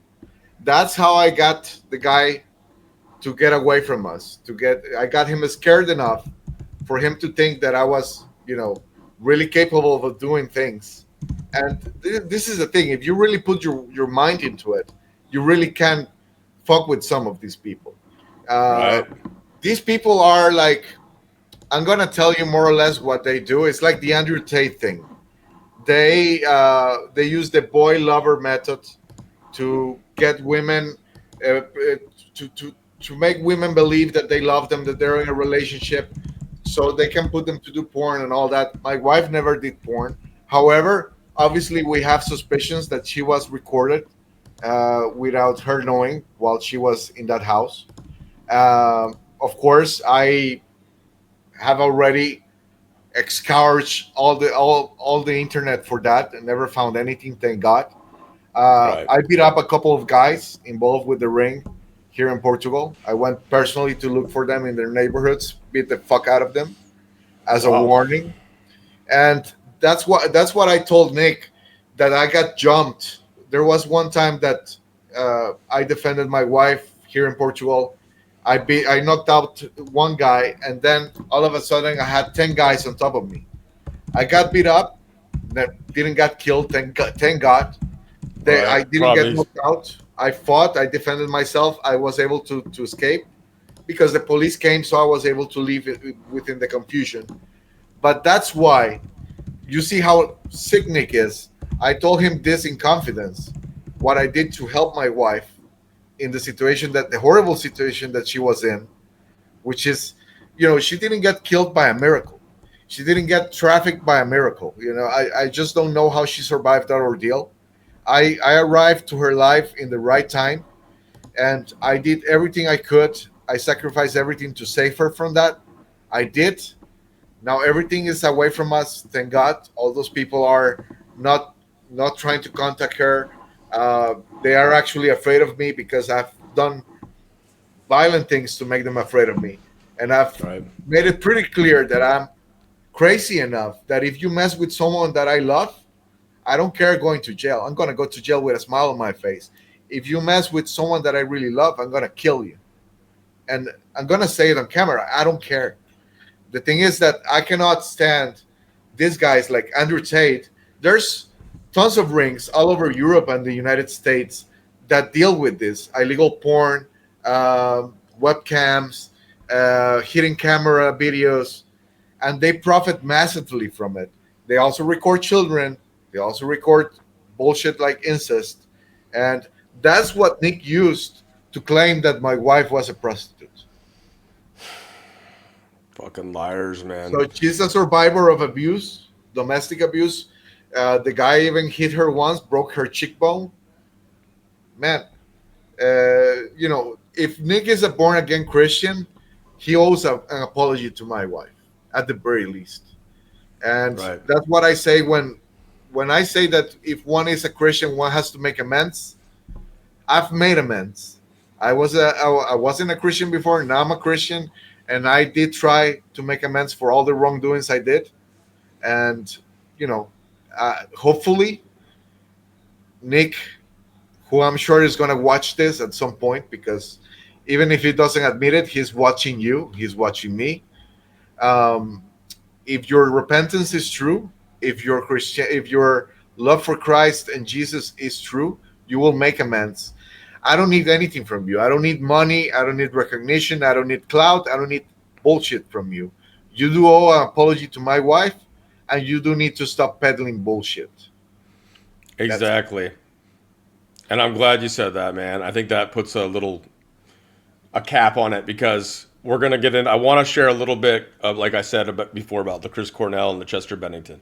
But what you just said there is something that I put out also for Gene. Is that, Gene, if you apologize to everybody that I know left Blessed for Service, and you apologize publicly for lying to people about your faith in Christ, which is hogwash in my opinion. But if you just came forward and you repented and you actually did your best, yes, I would stop this. I would stop covering you. I would be like, thank you, and I would make my amends with you, and it would be done. Now, if you stepped out of line, make a video saying Nick came through. Nick is a born again Christian. He's good. Right? Exactly. I would be cool with it. Same thing with Nick. Same thing with any of these guys. And I'm not saying I'm a great Christian or whatever. Like, we've covered some things. We have our own issues too. But if you came to the table and we're just actually men about it, because we're specifically talking to, a Gene Decode, a Nick Alvear, I'm talking even to Script Keeper. Like, I don't freaking care about Dr. Z or whatever, Freemason, whatever. Like, some of these guys that I've really gotten into it with that I'm not going to stop exposing. If you guys actually repented and came out and came to the table and we talked about things and worked it out, made amends, dude, it's fucking done. It's done. It's done. It's accountability. That's all we ask for. Be accountable. Man. Be a man. To recognize your mistakes, it's being a man. Right. And as the world continues to be taken over by AI and this artificial bullshit, and where the truther movement became the liar pants on fire movement, like, you seem like a guy, as you've expressed, with traditional values. I too have more traditional values where the word of somebody means something. Now, I can say that more truthfully now. Well, I say it with truth now, having been sober, because when I was an addict and I was struggling with alcoholism, like, it was hard to be truthful, because there was things that I was kind of truthful about, but I wasn't, because I was holding on to things. When I finally was able to share that I was an addict, that I was an alcoholic, and be real about the problems that I had with mental health, anxiety, and depression, as I've been able to get that out of me, I've been able to speak more truth. Exactly. So, because when we're addicted, we're all holding into a secret. We're deceiving here and there because we don't want people to limit our ability to keep doing what we're doing, to keep that addiction going. But once that addiction is gone, the secret is gone. Right. Make your word mean something again, I guess, is where I was ultimately leading to where if you say you're going to do something, then you do it. If you say something is true, back it up to the best of your ability. If you're wrong, apologize, confront it.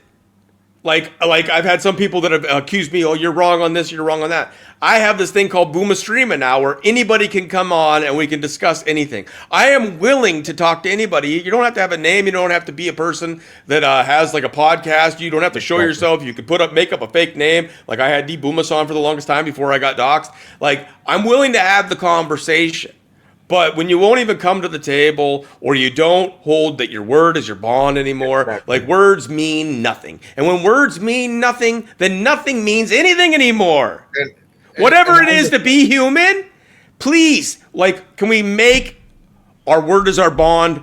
Like, can we bring that back to be? I don't want to really give any ode to Trump on that. But that's where I was headed. Make it something that means something again, please. Yeah. That's all I'm saying, man. We do our best as imperfect beings.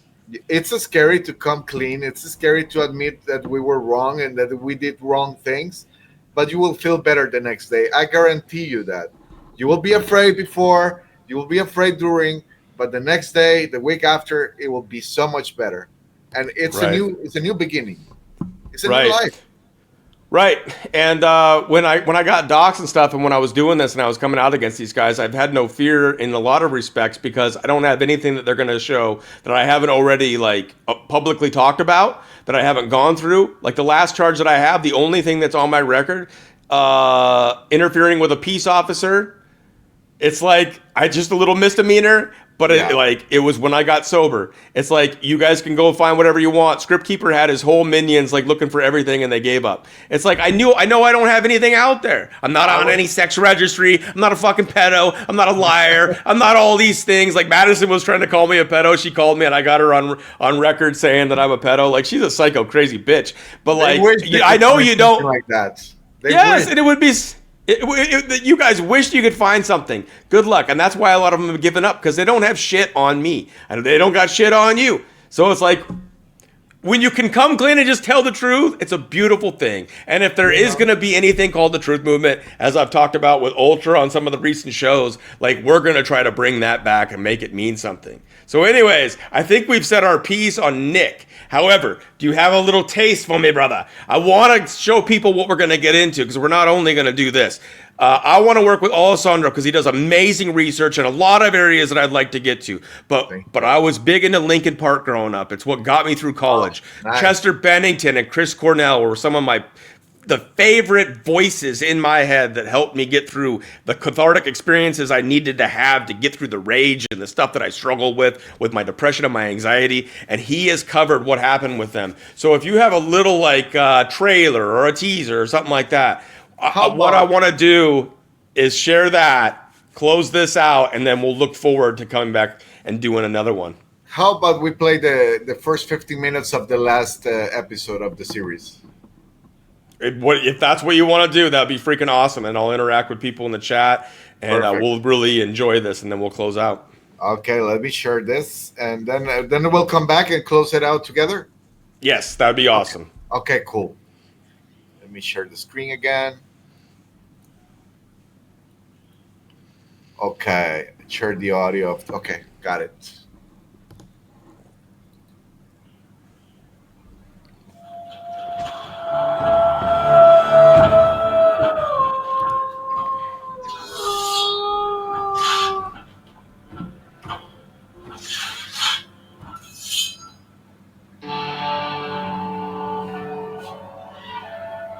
This is going to be about 15 minutes? Yes. Okay.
Having exposed the weirdness around the Silent Children documentary, it's safe to say many notorious individuals have been taken out due to their willingness to expose child sex trafficking and pedophilia, especially around the time Chris Cornell and Chester Bennington were murdered.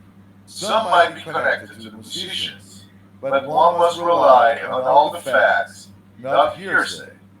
In many cases, people sharing these theories on social media do it based on the latter alone, which is a disservice to the victims. A lot of these deaths have been used by intelligence psychological operations, such as the Q movement. Let's take a look at the facts. Hollywood actress Alexis Arquette was placed in a medically induced coma and died at 12:32 a.m., surrounded by close family at the age of 47. The official cause of death was cardiac arrest caused by myocarditis stemming from HIV. She allegedly had information on Jared Leto and others abusing children, facilitated by the child sex trafficking ring, investigated by Chris and Chester. Her body was cremated. Arquette's death is linked to our next casualty. Human trafficking investigator Monica Peterson was found dead by hanging in Haiti at the age of 32. She was exposed to the involvement of the Clinton Foundation and their donors with human trafficking on the island. Monica was breaking up with her boyfriend and wanted to return to the United States shortly before the tragedy. She shared information on the child sex trafficking ring with Chris Cornell and others before being murdered. Peterson's body was so full of embalming fluid that an autopsy was impossible. Haiti never performed one. After these two deaths, we have the murders of Chris on May 18, 2017, and Chester on July 20th of the same year. Both musicians were found dead by hanging, aged 52 and 41, respectively. As a curious note, and against their own spiritual beliefs, Chris and Chester were also cremated.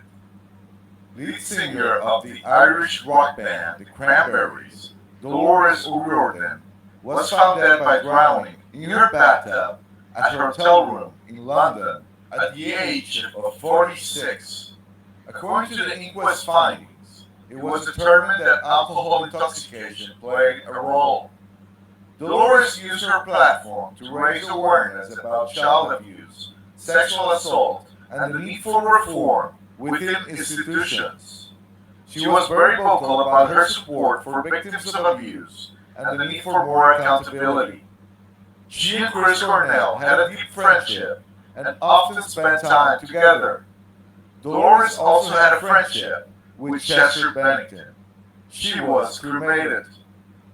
Actor Mark Salin, who became relevant thanks to the musical teenage drama Glee, was found dead by hanging in California at the age of 35. He is no victim per se. On May 27, 2016, he was charged with possessing more than 50,000 images of child pornography. On September 30th, 2017, he took a plea deal, and those in the know claimed he planned to expose higher-ups. The child porn collection he purchased was allegedly sold by the same child trafficking ring, investigated by Chris and Chester. Salin's body was cremated. The Swedish musician Tim Bergling, known as Avicii, was found dead in Oman at the age of 28 after bleeding out due to injuries caused by a glass shard. His family had ties with the Swedish royal family, even performing at the wedding of Prince Carl Philip and Princess Sophia in 2015. The property he died at belonged to a relative of the Sultan of Oman. Avicii had worked with charities aiding in the Haiti disaster, and he had denounced child sex trafficking in the music video for A Better Day. Avicii and Mike Shinoda of Linkin Park collaborated on music together. Decorated former Palm Beach detective Joseph Rockeri was found dead in Florida at the age of 50 after a brief illness. No other information about the cause of death was released. Ricari was one of the most decorated police officers in the department's history, with more than 150 commendations, 11 Officer of the Month awards, and a 2013 Palm Beach Police Foundation Officer of the Year award. He retired that year. Ricari was a lead detective in many significant investigations, including the solicitation of Miner's case against Jeffrey Epstein. His body was cremated. A month later, fashion designer Kate Spade was found dead hanging from a doorknob with a red scarf at her apartment in New York at the age of 55. She was divorcing her husband and business partner, Andy Spade, the brother of Hollywood actor and comedian David Spade. Kate supposedly left a suicide note blaming her husband. Besides the involvement of her company with the Clinton Foundation in Haiti, brokered by Andy, Kate had allegedly uncovered his involvement with a child sex trafficking ring, exploiting their daughter, and linked with Jeffrey Epstein. Her body was cremated. Just a day later, psychologist Ines Origueta, the favorite sister of Queen Maxima of the Netherlands, was found dead hanging from a doorknob with a red scarf at her apartment at the age of 33. She was a researcher for the United Nations and Argentina's Ministry of Social Development and an official of the National Secretariat for Children, Youth and Family. Ines's father, Jorge Sorrieta, served as Argentina's Minister of Agriculture during the dictatorship led by Jorge Videla. When her father died, she found a blackmail video library hidden in his house while going through his things. 2 days later, Anthony Bourdain was found dead in a hotel room in France, hanging from a doorknob, with his bathrobe belt at the age of 61. The chef turned journalist was a staunch critic of Israel and went publicly against the Clintons, Henry Kissinger, Harvey Weinstein, and fellow chef Mario Batali. Anthony's relationship with Asia Argento might have played a role, especially considering she was exposed as a pedophile, occultist, and a Me Too infiltrator. He was staying at the Hotel Le Chambard while recording an episode of Parts Unknown with fellow chef Eric Ripert, who found him. Anthony met with Chris Cornell a month before the latter was murdered. The chef's body was cremated. 2 months later, Jenny Moore was found dead in a hotel room in Maryland. Her cause of death was officially ruled as natural causes, though suspicions remain. She was a former Department of Homeland Security officer, an independent journalist who focused on government corruption, child trafficking, and elite pedophile rings. Before her death, Jenny interviewed a victim who claimed to have been raped as a minor by former U.S. President Bill Clinton. She had expressed fear for her safety and believed she was being followed. Brazilian human rights activist and investigative journalist Sabrina Bittencourt was found dead by hanging in Barcelona at the age of 38. Controversy and suspicions of foul play surrounded her death. Serial rapist and human trafficker John of God was arrested in December 2018, shortly before Sabrina's death, based on testimony from over 300 women. The activist was crucial in collecting victim testimonies, which led to his conviction. Before her death, Sabrina had publicly expressed fears for her life. She also claimed to have evidence of an international human trafficking network connected to John of God. Argentinian human rights activist, model, and TV presenter Natasha Haid was found dead of an overdose in Buenos Aires at the age of 41. In March 2018, she accused journalists and politicians of pedophilia based on an investigation involving minor league soccer clubs. Natasha named people like Alejandro Fantino, Marcelo Bielsa, Gustavo Vera, and the anti-pope, Jorge Bergoglio. The accusations filed made a target out of Natasha, who was gang raped and threatened before being murdered at a party hall she had been invited to discuss a possible job offer. She had tweeted there was no way she would overdose or commit suicide. It was later discovered she worked as a double agent for the Argentinian intelligence services. The lead singer of the iconic electronic music group The Prodigy, Keith Flint, was found hanging in his home in London at the age of 49. He was married to DJ Mayumi Kai, and it was reported that the relationship was troubled in the months leading up to his death. While the tragedy was ruled a suicide, some fans and investigators speculated that there could be more to the story. In private circles, he had been vocal about what happened to Chris, Chester, and Dolores. Hollywood whistleblower and musician Isaac Cappy was found dead, thrown out of a bridge in Arizona at the age of 42. It is believed he was executed at a different place beforehand. The former actor accused big Hollywood names of abusing children: Steven Spielberg, Tom Hanks, Stephen King, Seth Green, and many others. After being hounded for months by gatekeepers and COINTELPRO agents like Gabe Hoffman, Thomas Schomburger, and Eliyahu Priest, Isaac was murdered after being kidnapped from his home in California. I personally spoke with him and worked on his case. American State Senator Linda Collins Smith was found dead of multiple gunshots in her home in Pocahontas, Arkansas, at the age of 57. She served from 2015 to 2019 as a Republican representing Arkansas District 19. Linda was looking into corruption within the Arkansas Department of Human Services, including human trafficking and the Child Protective Services Division. At the time of her death, she was working on legislative initiatives to address and reform the CPS system, seeking to ensure more accountability and transparency.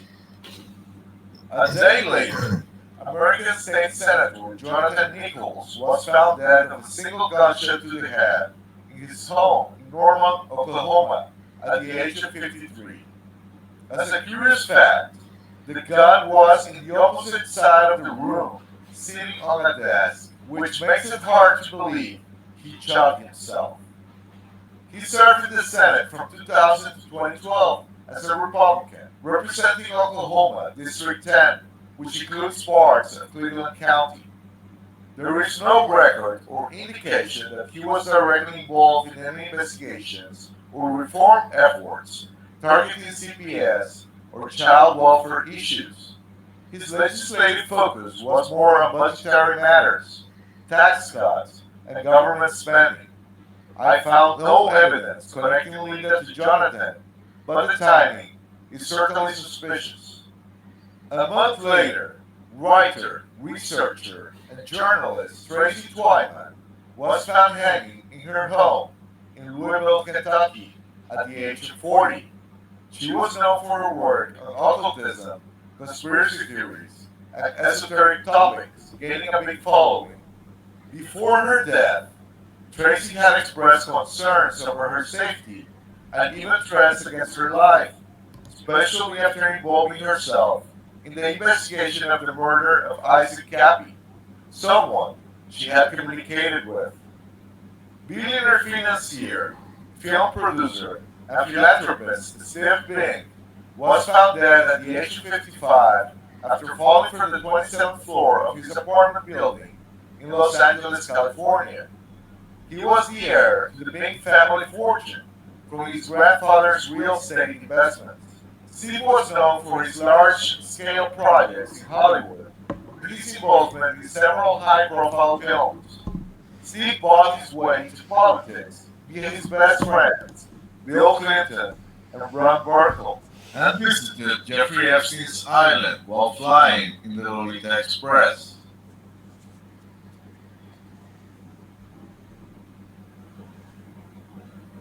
It is also noteworthy that Bank had a son with Hollywood actress Elizabeth Hurley, who was a high-end escort and procurer working under the Jeffrey Epstein trafficking ring. In fact, she is known to have been intimate with Bill Clinton in 2014 because of this. Chris Cornell and billionaire investor Ron Burkle had a business relationship through the former's involvement in the music industry and the latter's investments in entertainment. Burkle was a major investor in Artist Group International, a talent agency that represented Chris. Additionally, Burkle was involved in music festivals and entertainment ventures that often involved Chris performing live. In 2012, Burkle purchased one of Hollywood's favorite hangouts, the Soho House, not just the posh club on Sunset Boulevard, but the entire chain of members-only clubs, restaurants, and hotels. This location is infamous for being a hotspot for debauchery in the city, as celebrities and billionaires mingle, often while indulging in illegal practices. It is an open secret that escorts, yachters, and actresses use the premises to have sexual encounters with their wealthy clients.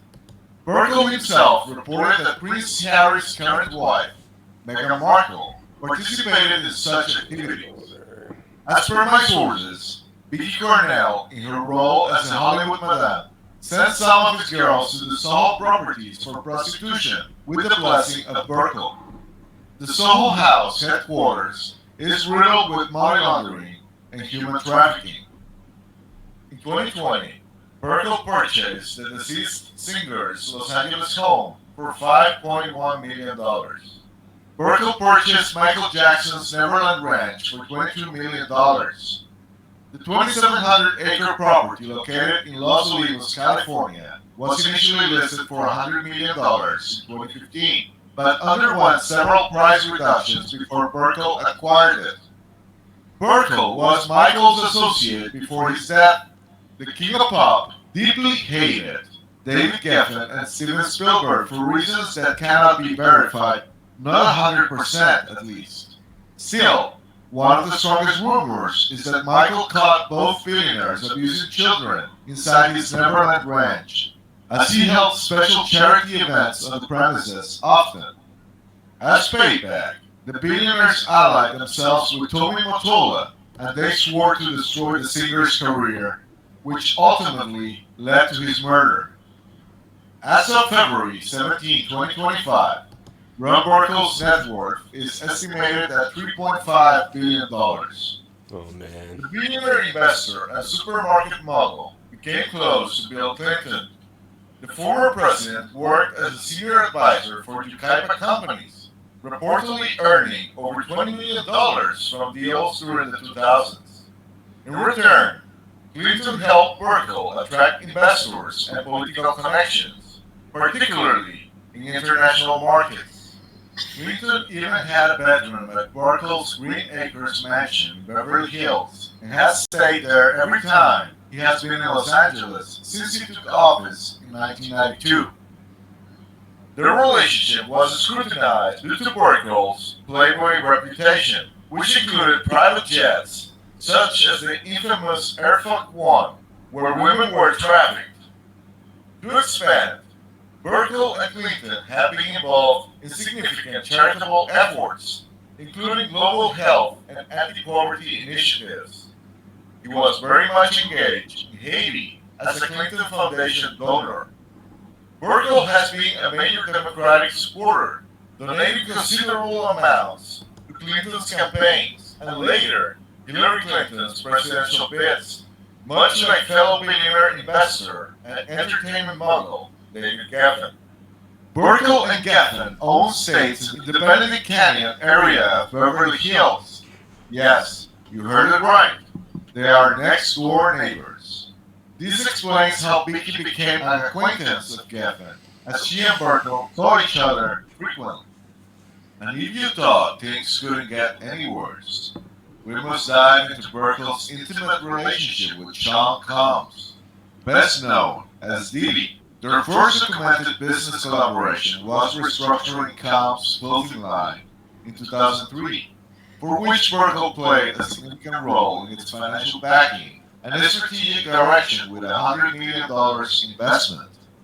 In 2015, their partnership extended to the beverage industry with Aqua Hydrate, a performance water brand. Hollywood actor Mark Wahlberg also partook in the joint venture. Beyond business, Merkel and Combs have maintained a close personal relationship, to the point the latter calls the former his sugar daddy. Several sources have reported that Merkel is the godfather of Diddy's children, and that should tell you enough.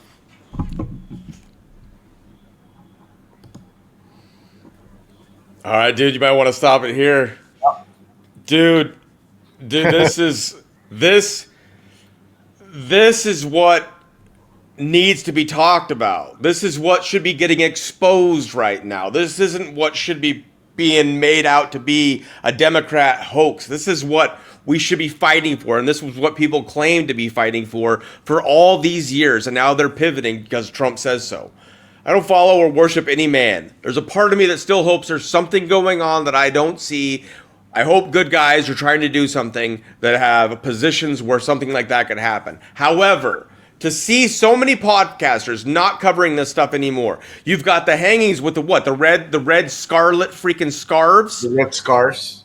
You've got a timeline there of all of the important people that we had talked about back for a while, because you saw the Chester Benningtons, the Chris Cornells, what was the Cappy? Yes, and Bourdain. So you spoke, and Bourdain, you spoke to Cappy, and you know more about that too. I spoke with Cappy several times over the phone. Yes, several times. Okay. So we're gonna get into this on the next episode that you and I do.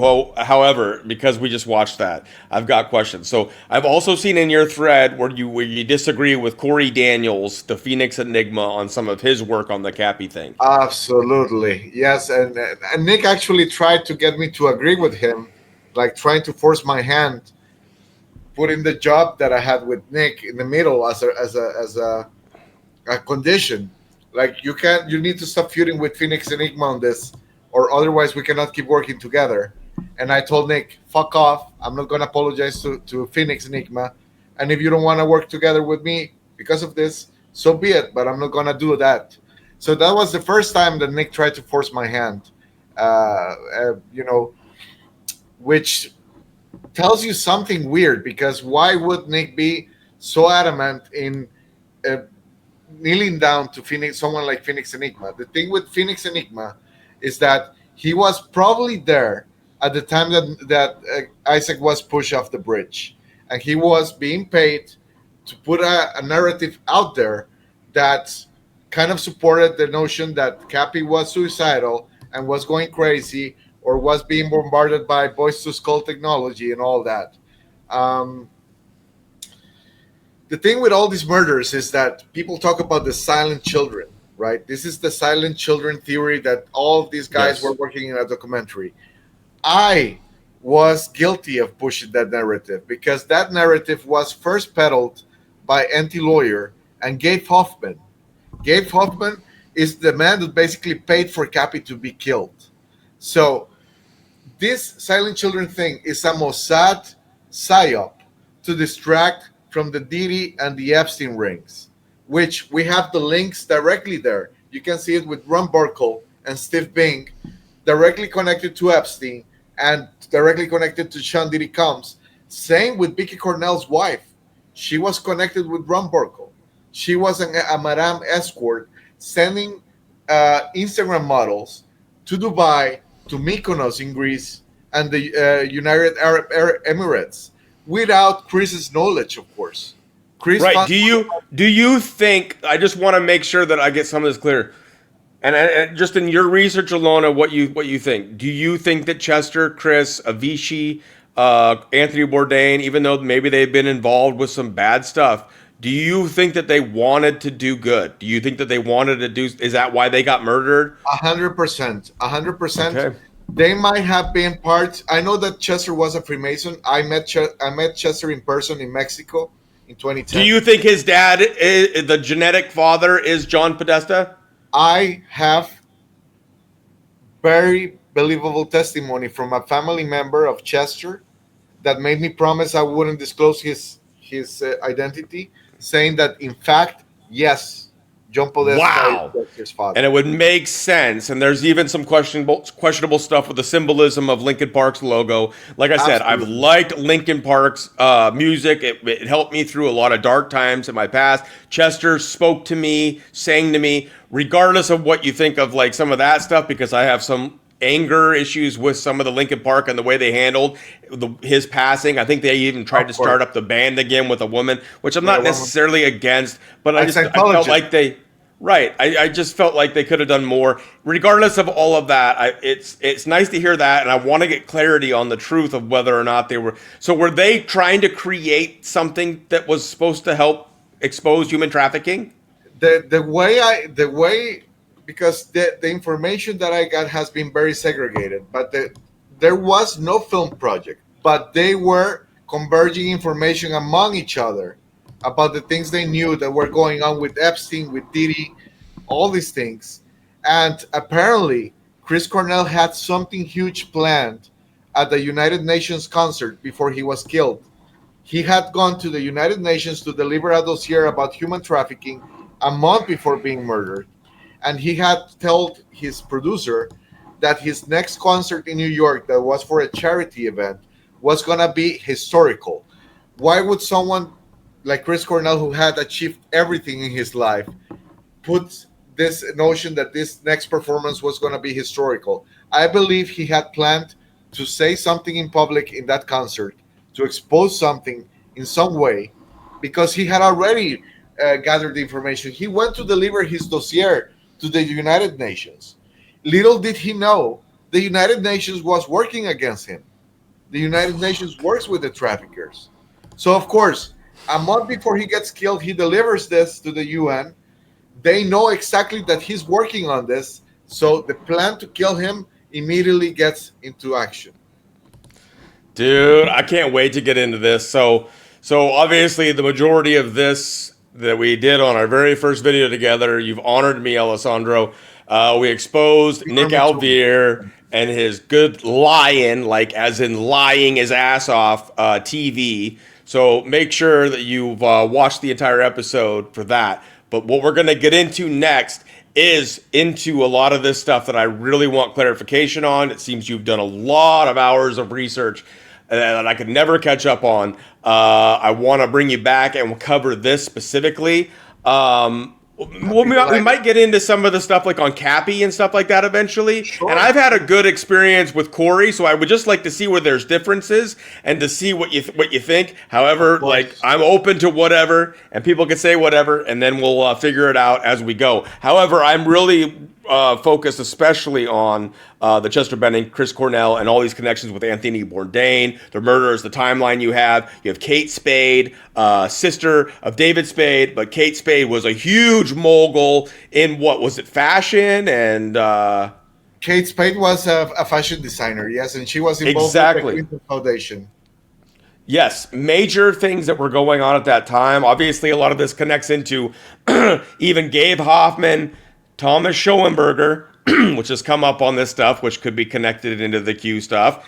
There's some players in this that need to be discussed. I'm looking forward to it, man, and we'll see what happens on the next one. I'm gonna save something up special for you for the next time we work together. This is something that it's very personal to me, but very important nonetheless. Do you see the screen? Got it. This is Andy Rourke, the bass player of the Smiths, and this is Dolores O'Riordan. Dolores O'Riordan had information about what happened to Chris and Chester personally. She was murdered months after. She was in a band with Andy, in her time off the Cranberries. What is important here is this. This is me with Andy Rourke.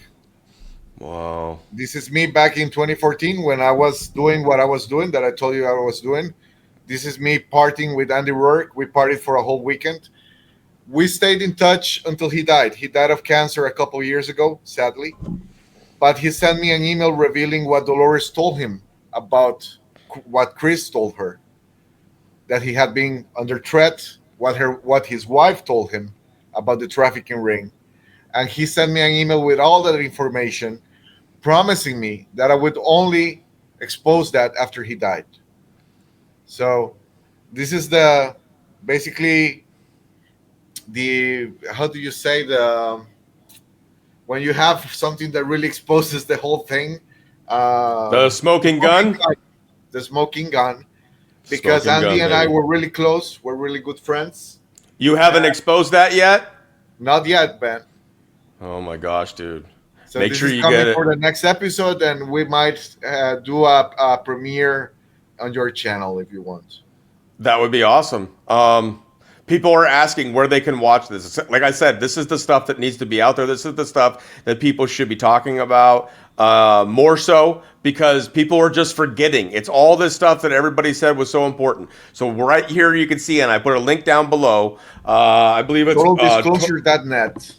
Yes, and I have that link down below. So let us know, like, so explain a little bit before we close out here. Do you get like any free days, or do you have any discounts going, or like, what do you get for free? What's behind a paywall? What do you got? Sure.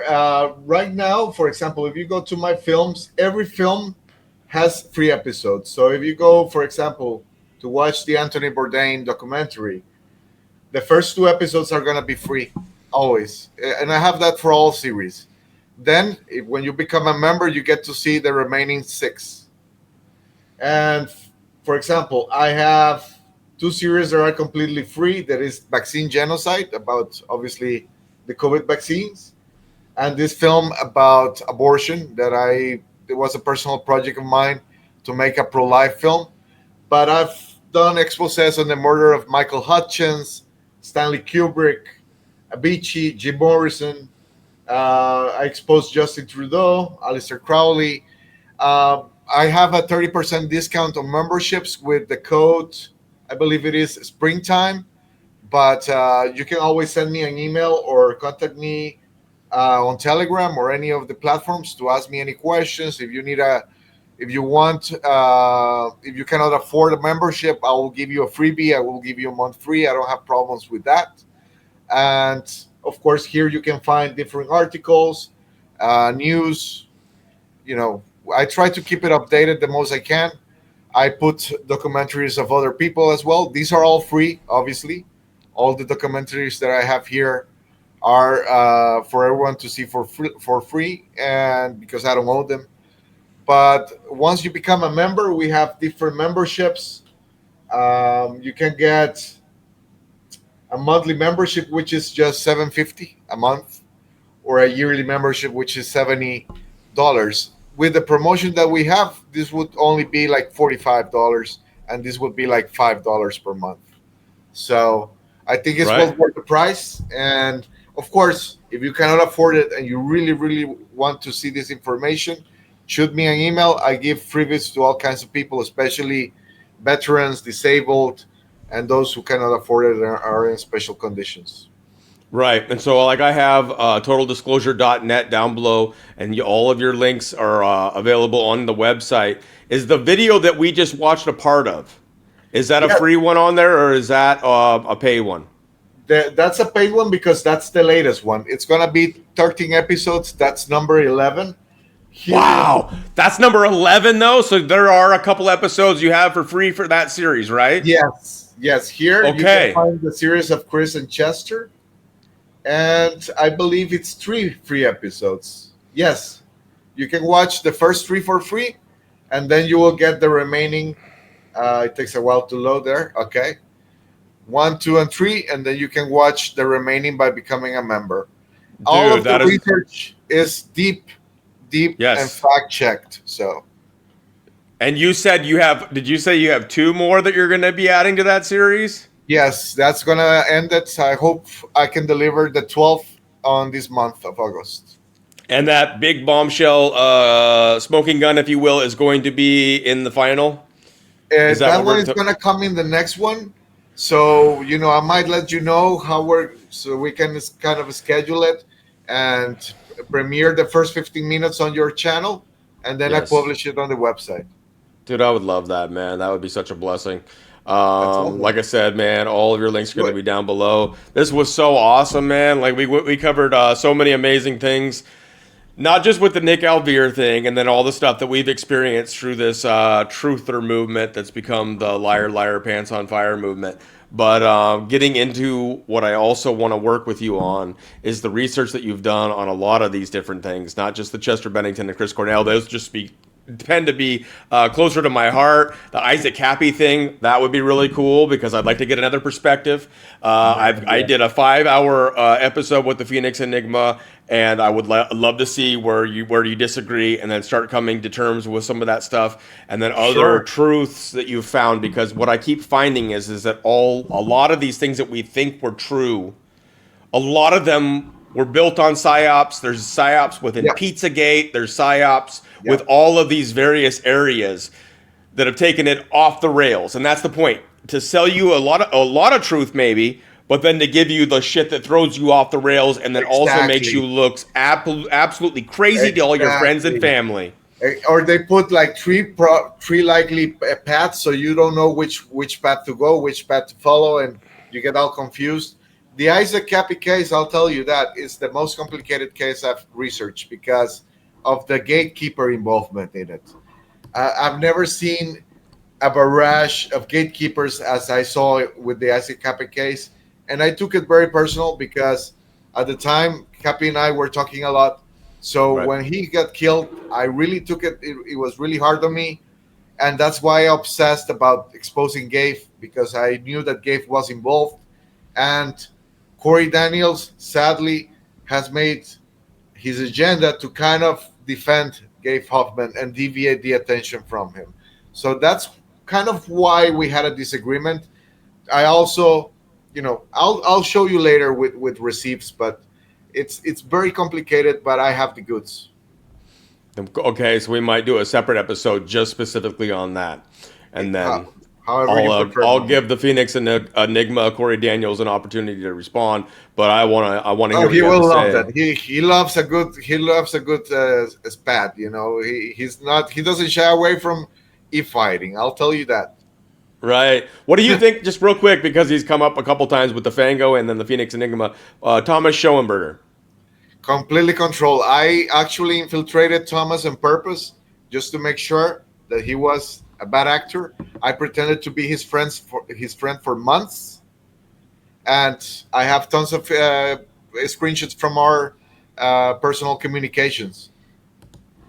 Dude, I'm so bad stoked. Actor all around.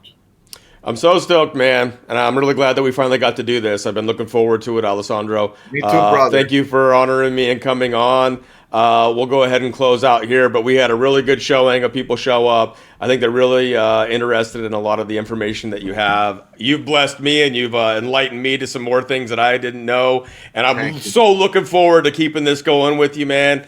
Let's do it. Man. All the links are down below, so if anybody has any questions, add it to the comments. You can get to totaldisclosure.net down below and find all of his handles, all of Alessandro's handles. If you're on X, that thread that it really exposes Nick even further than what we were able to go into, get into that if you can. But otherwise, man, we just thank everybody for showing up. God bless you all. Thank you for showing up for another painfully Dorian. beautiful. Yes, man. Your heart is in the right place. I'm very glad to have worked with you. I appreciate you, man. Thank you so much for coming on. God bless. And thank you all for all joining another painfully beautiful production. Thank you so much, Alessandro. God bless you all. And I'll catch you in the next one. Peace. Peace.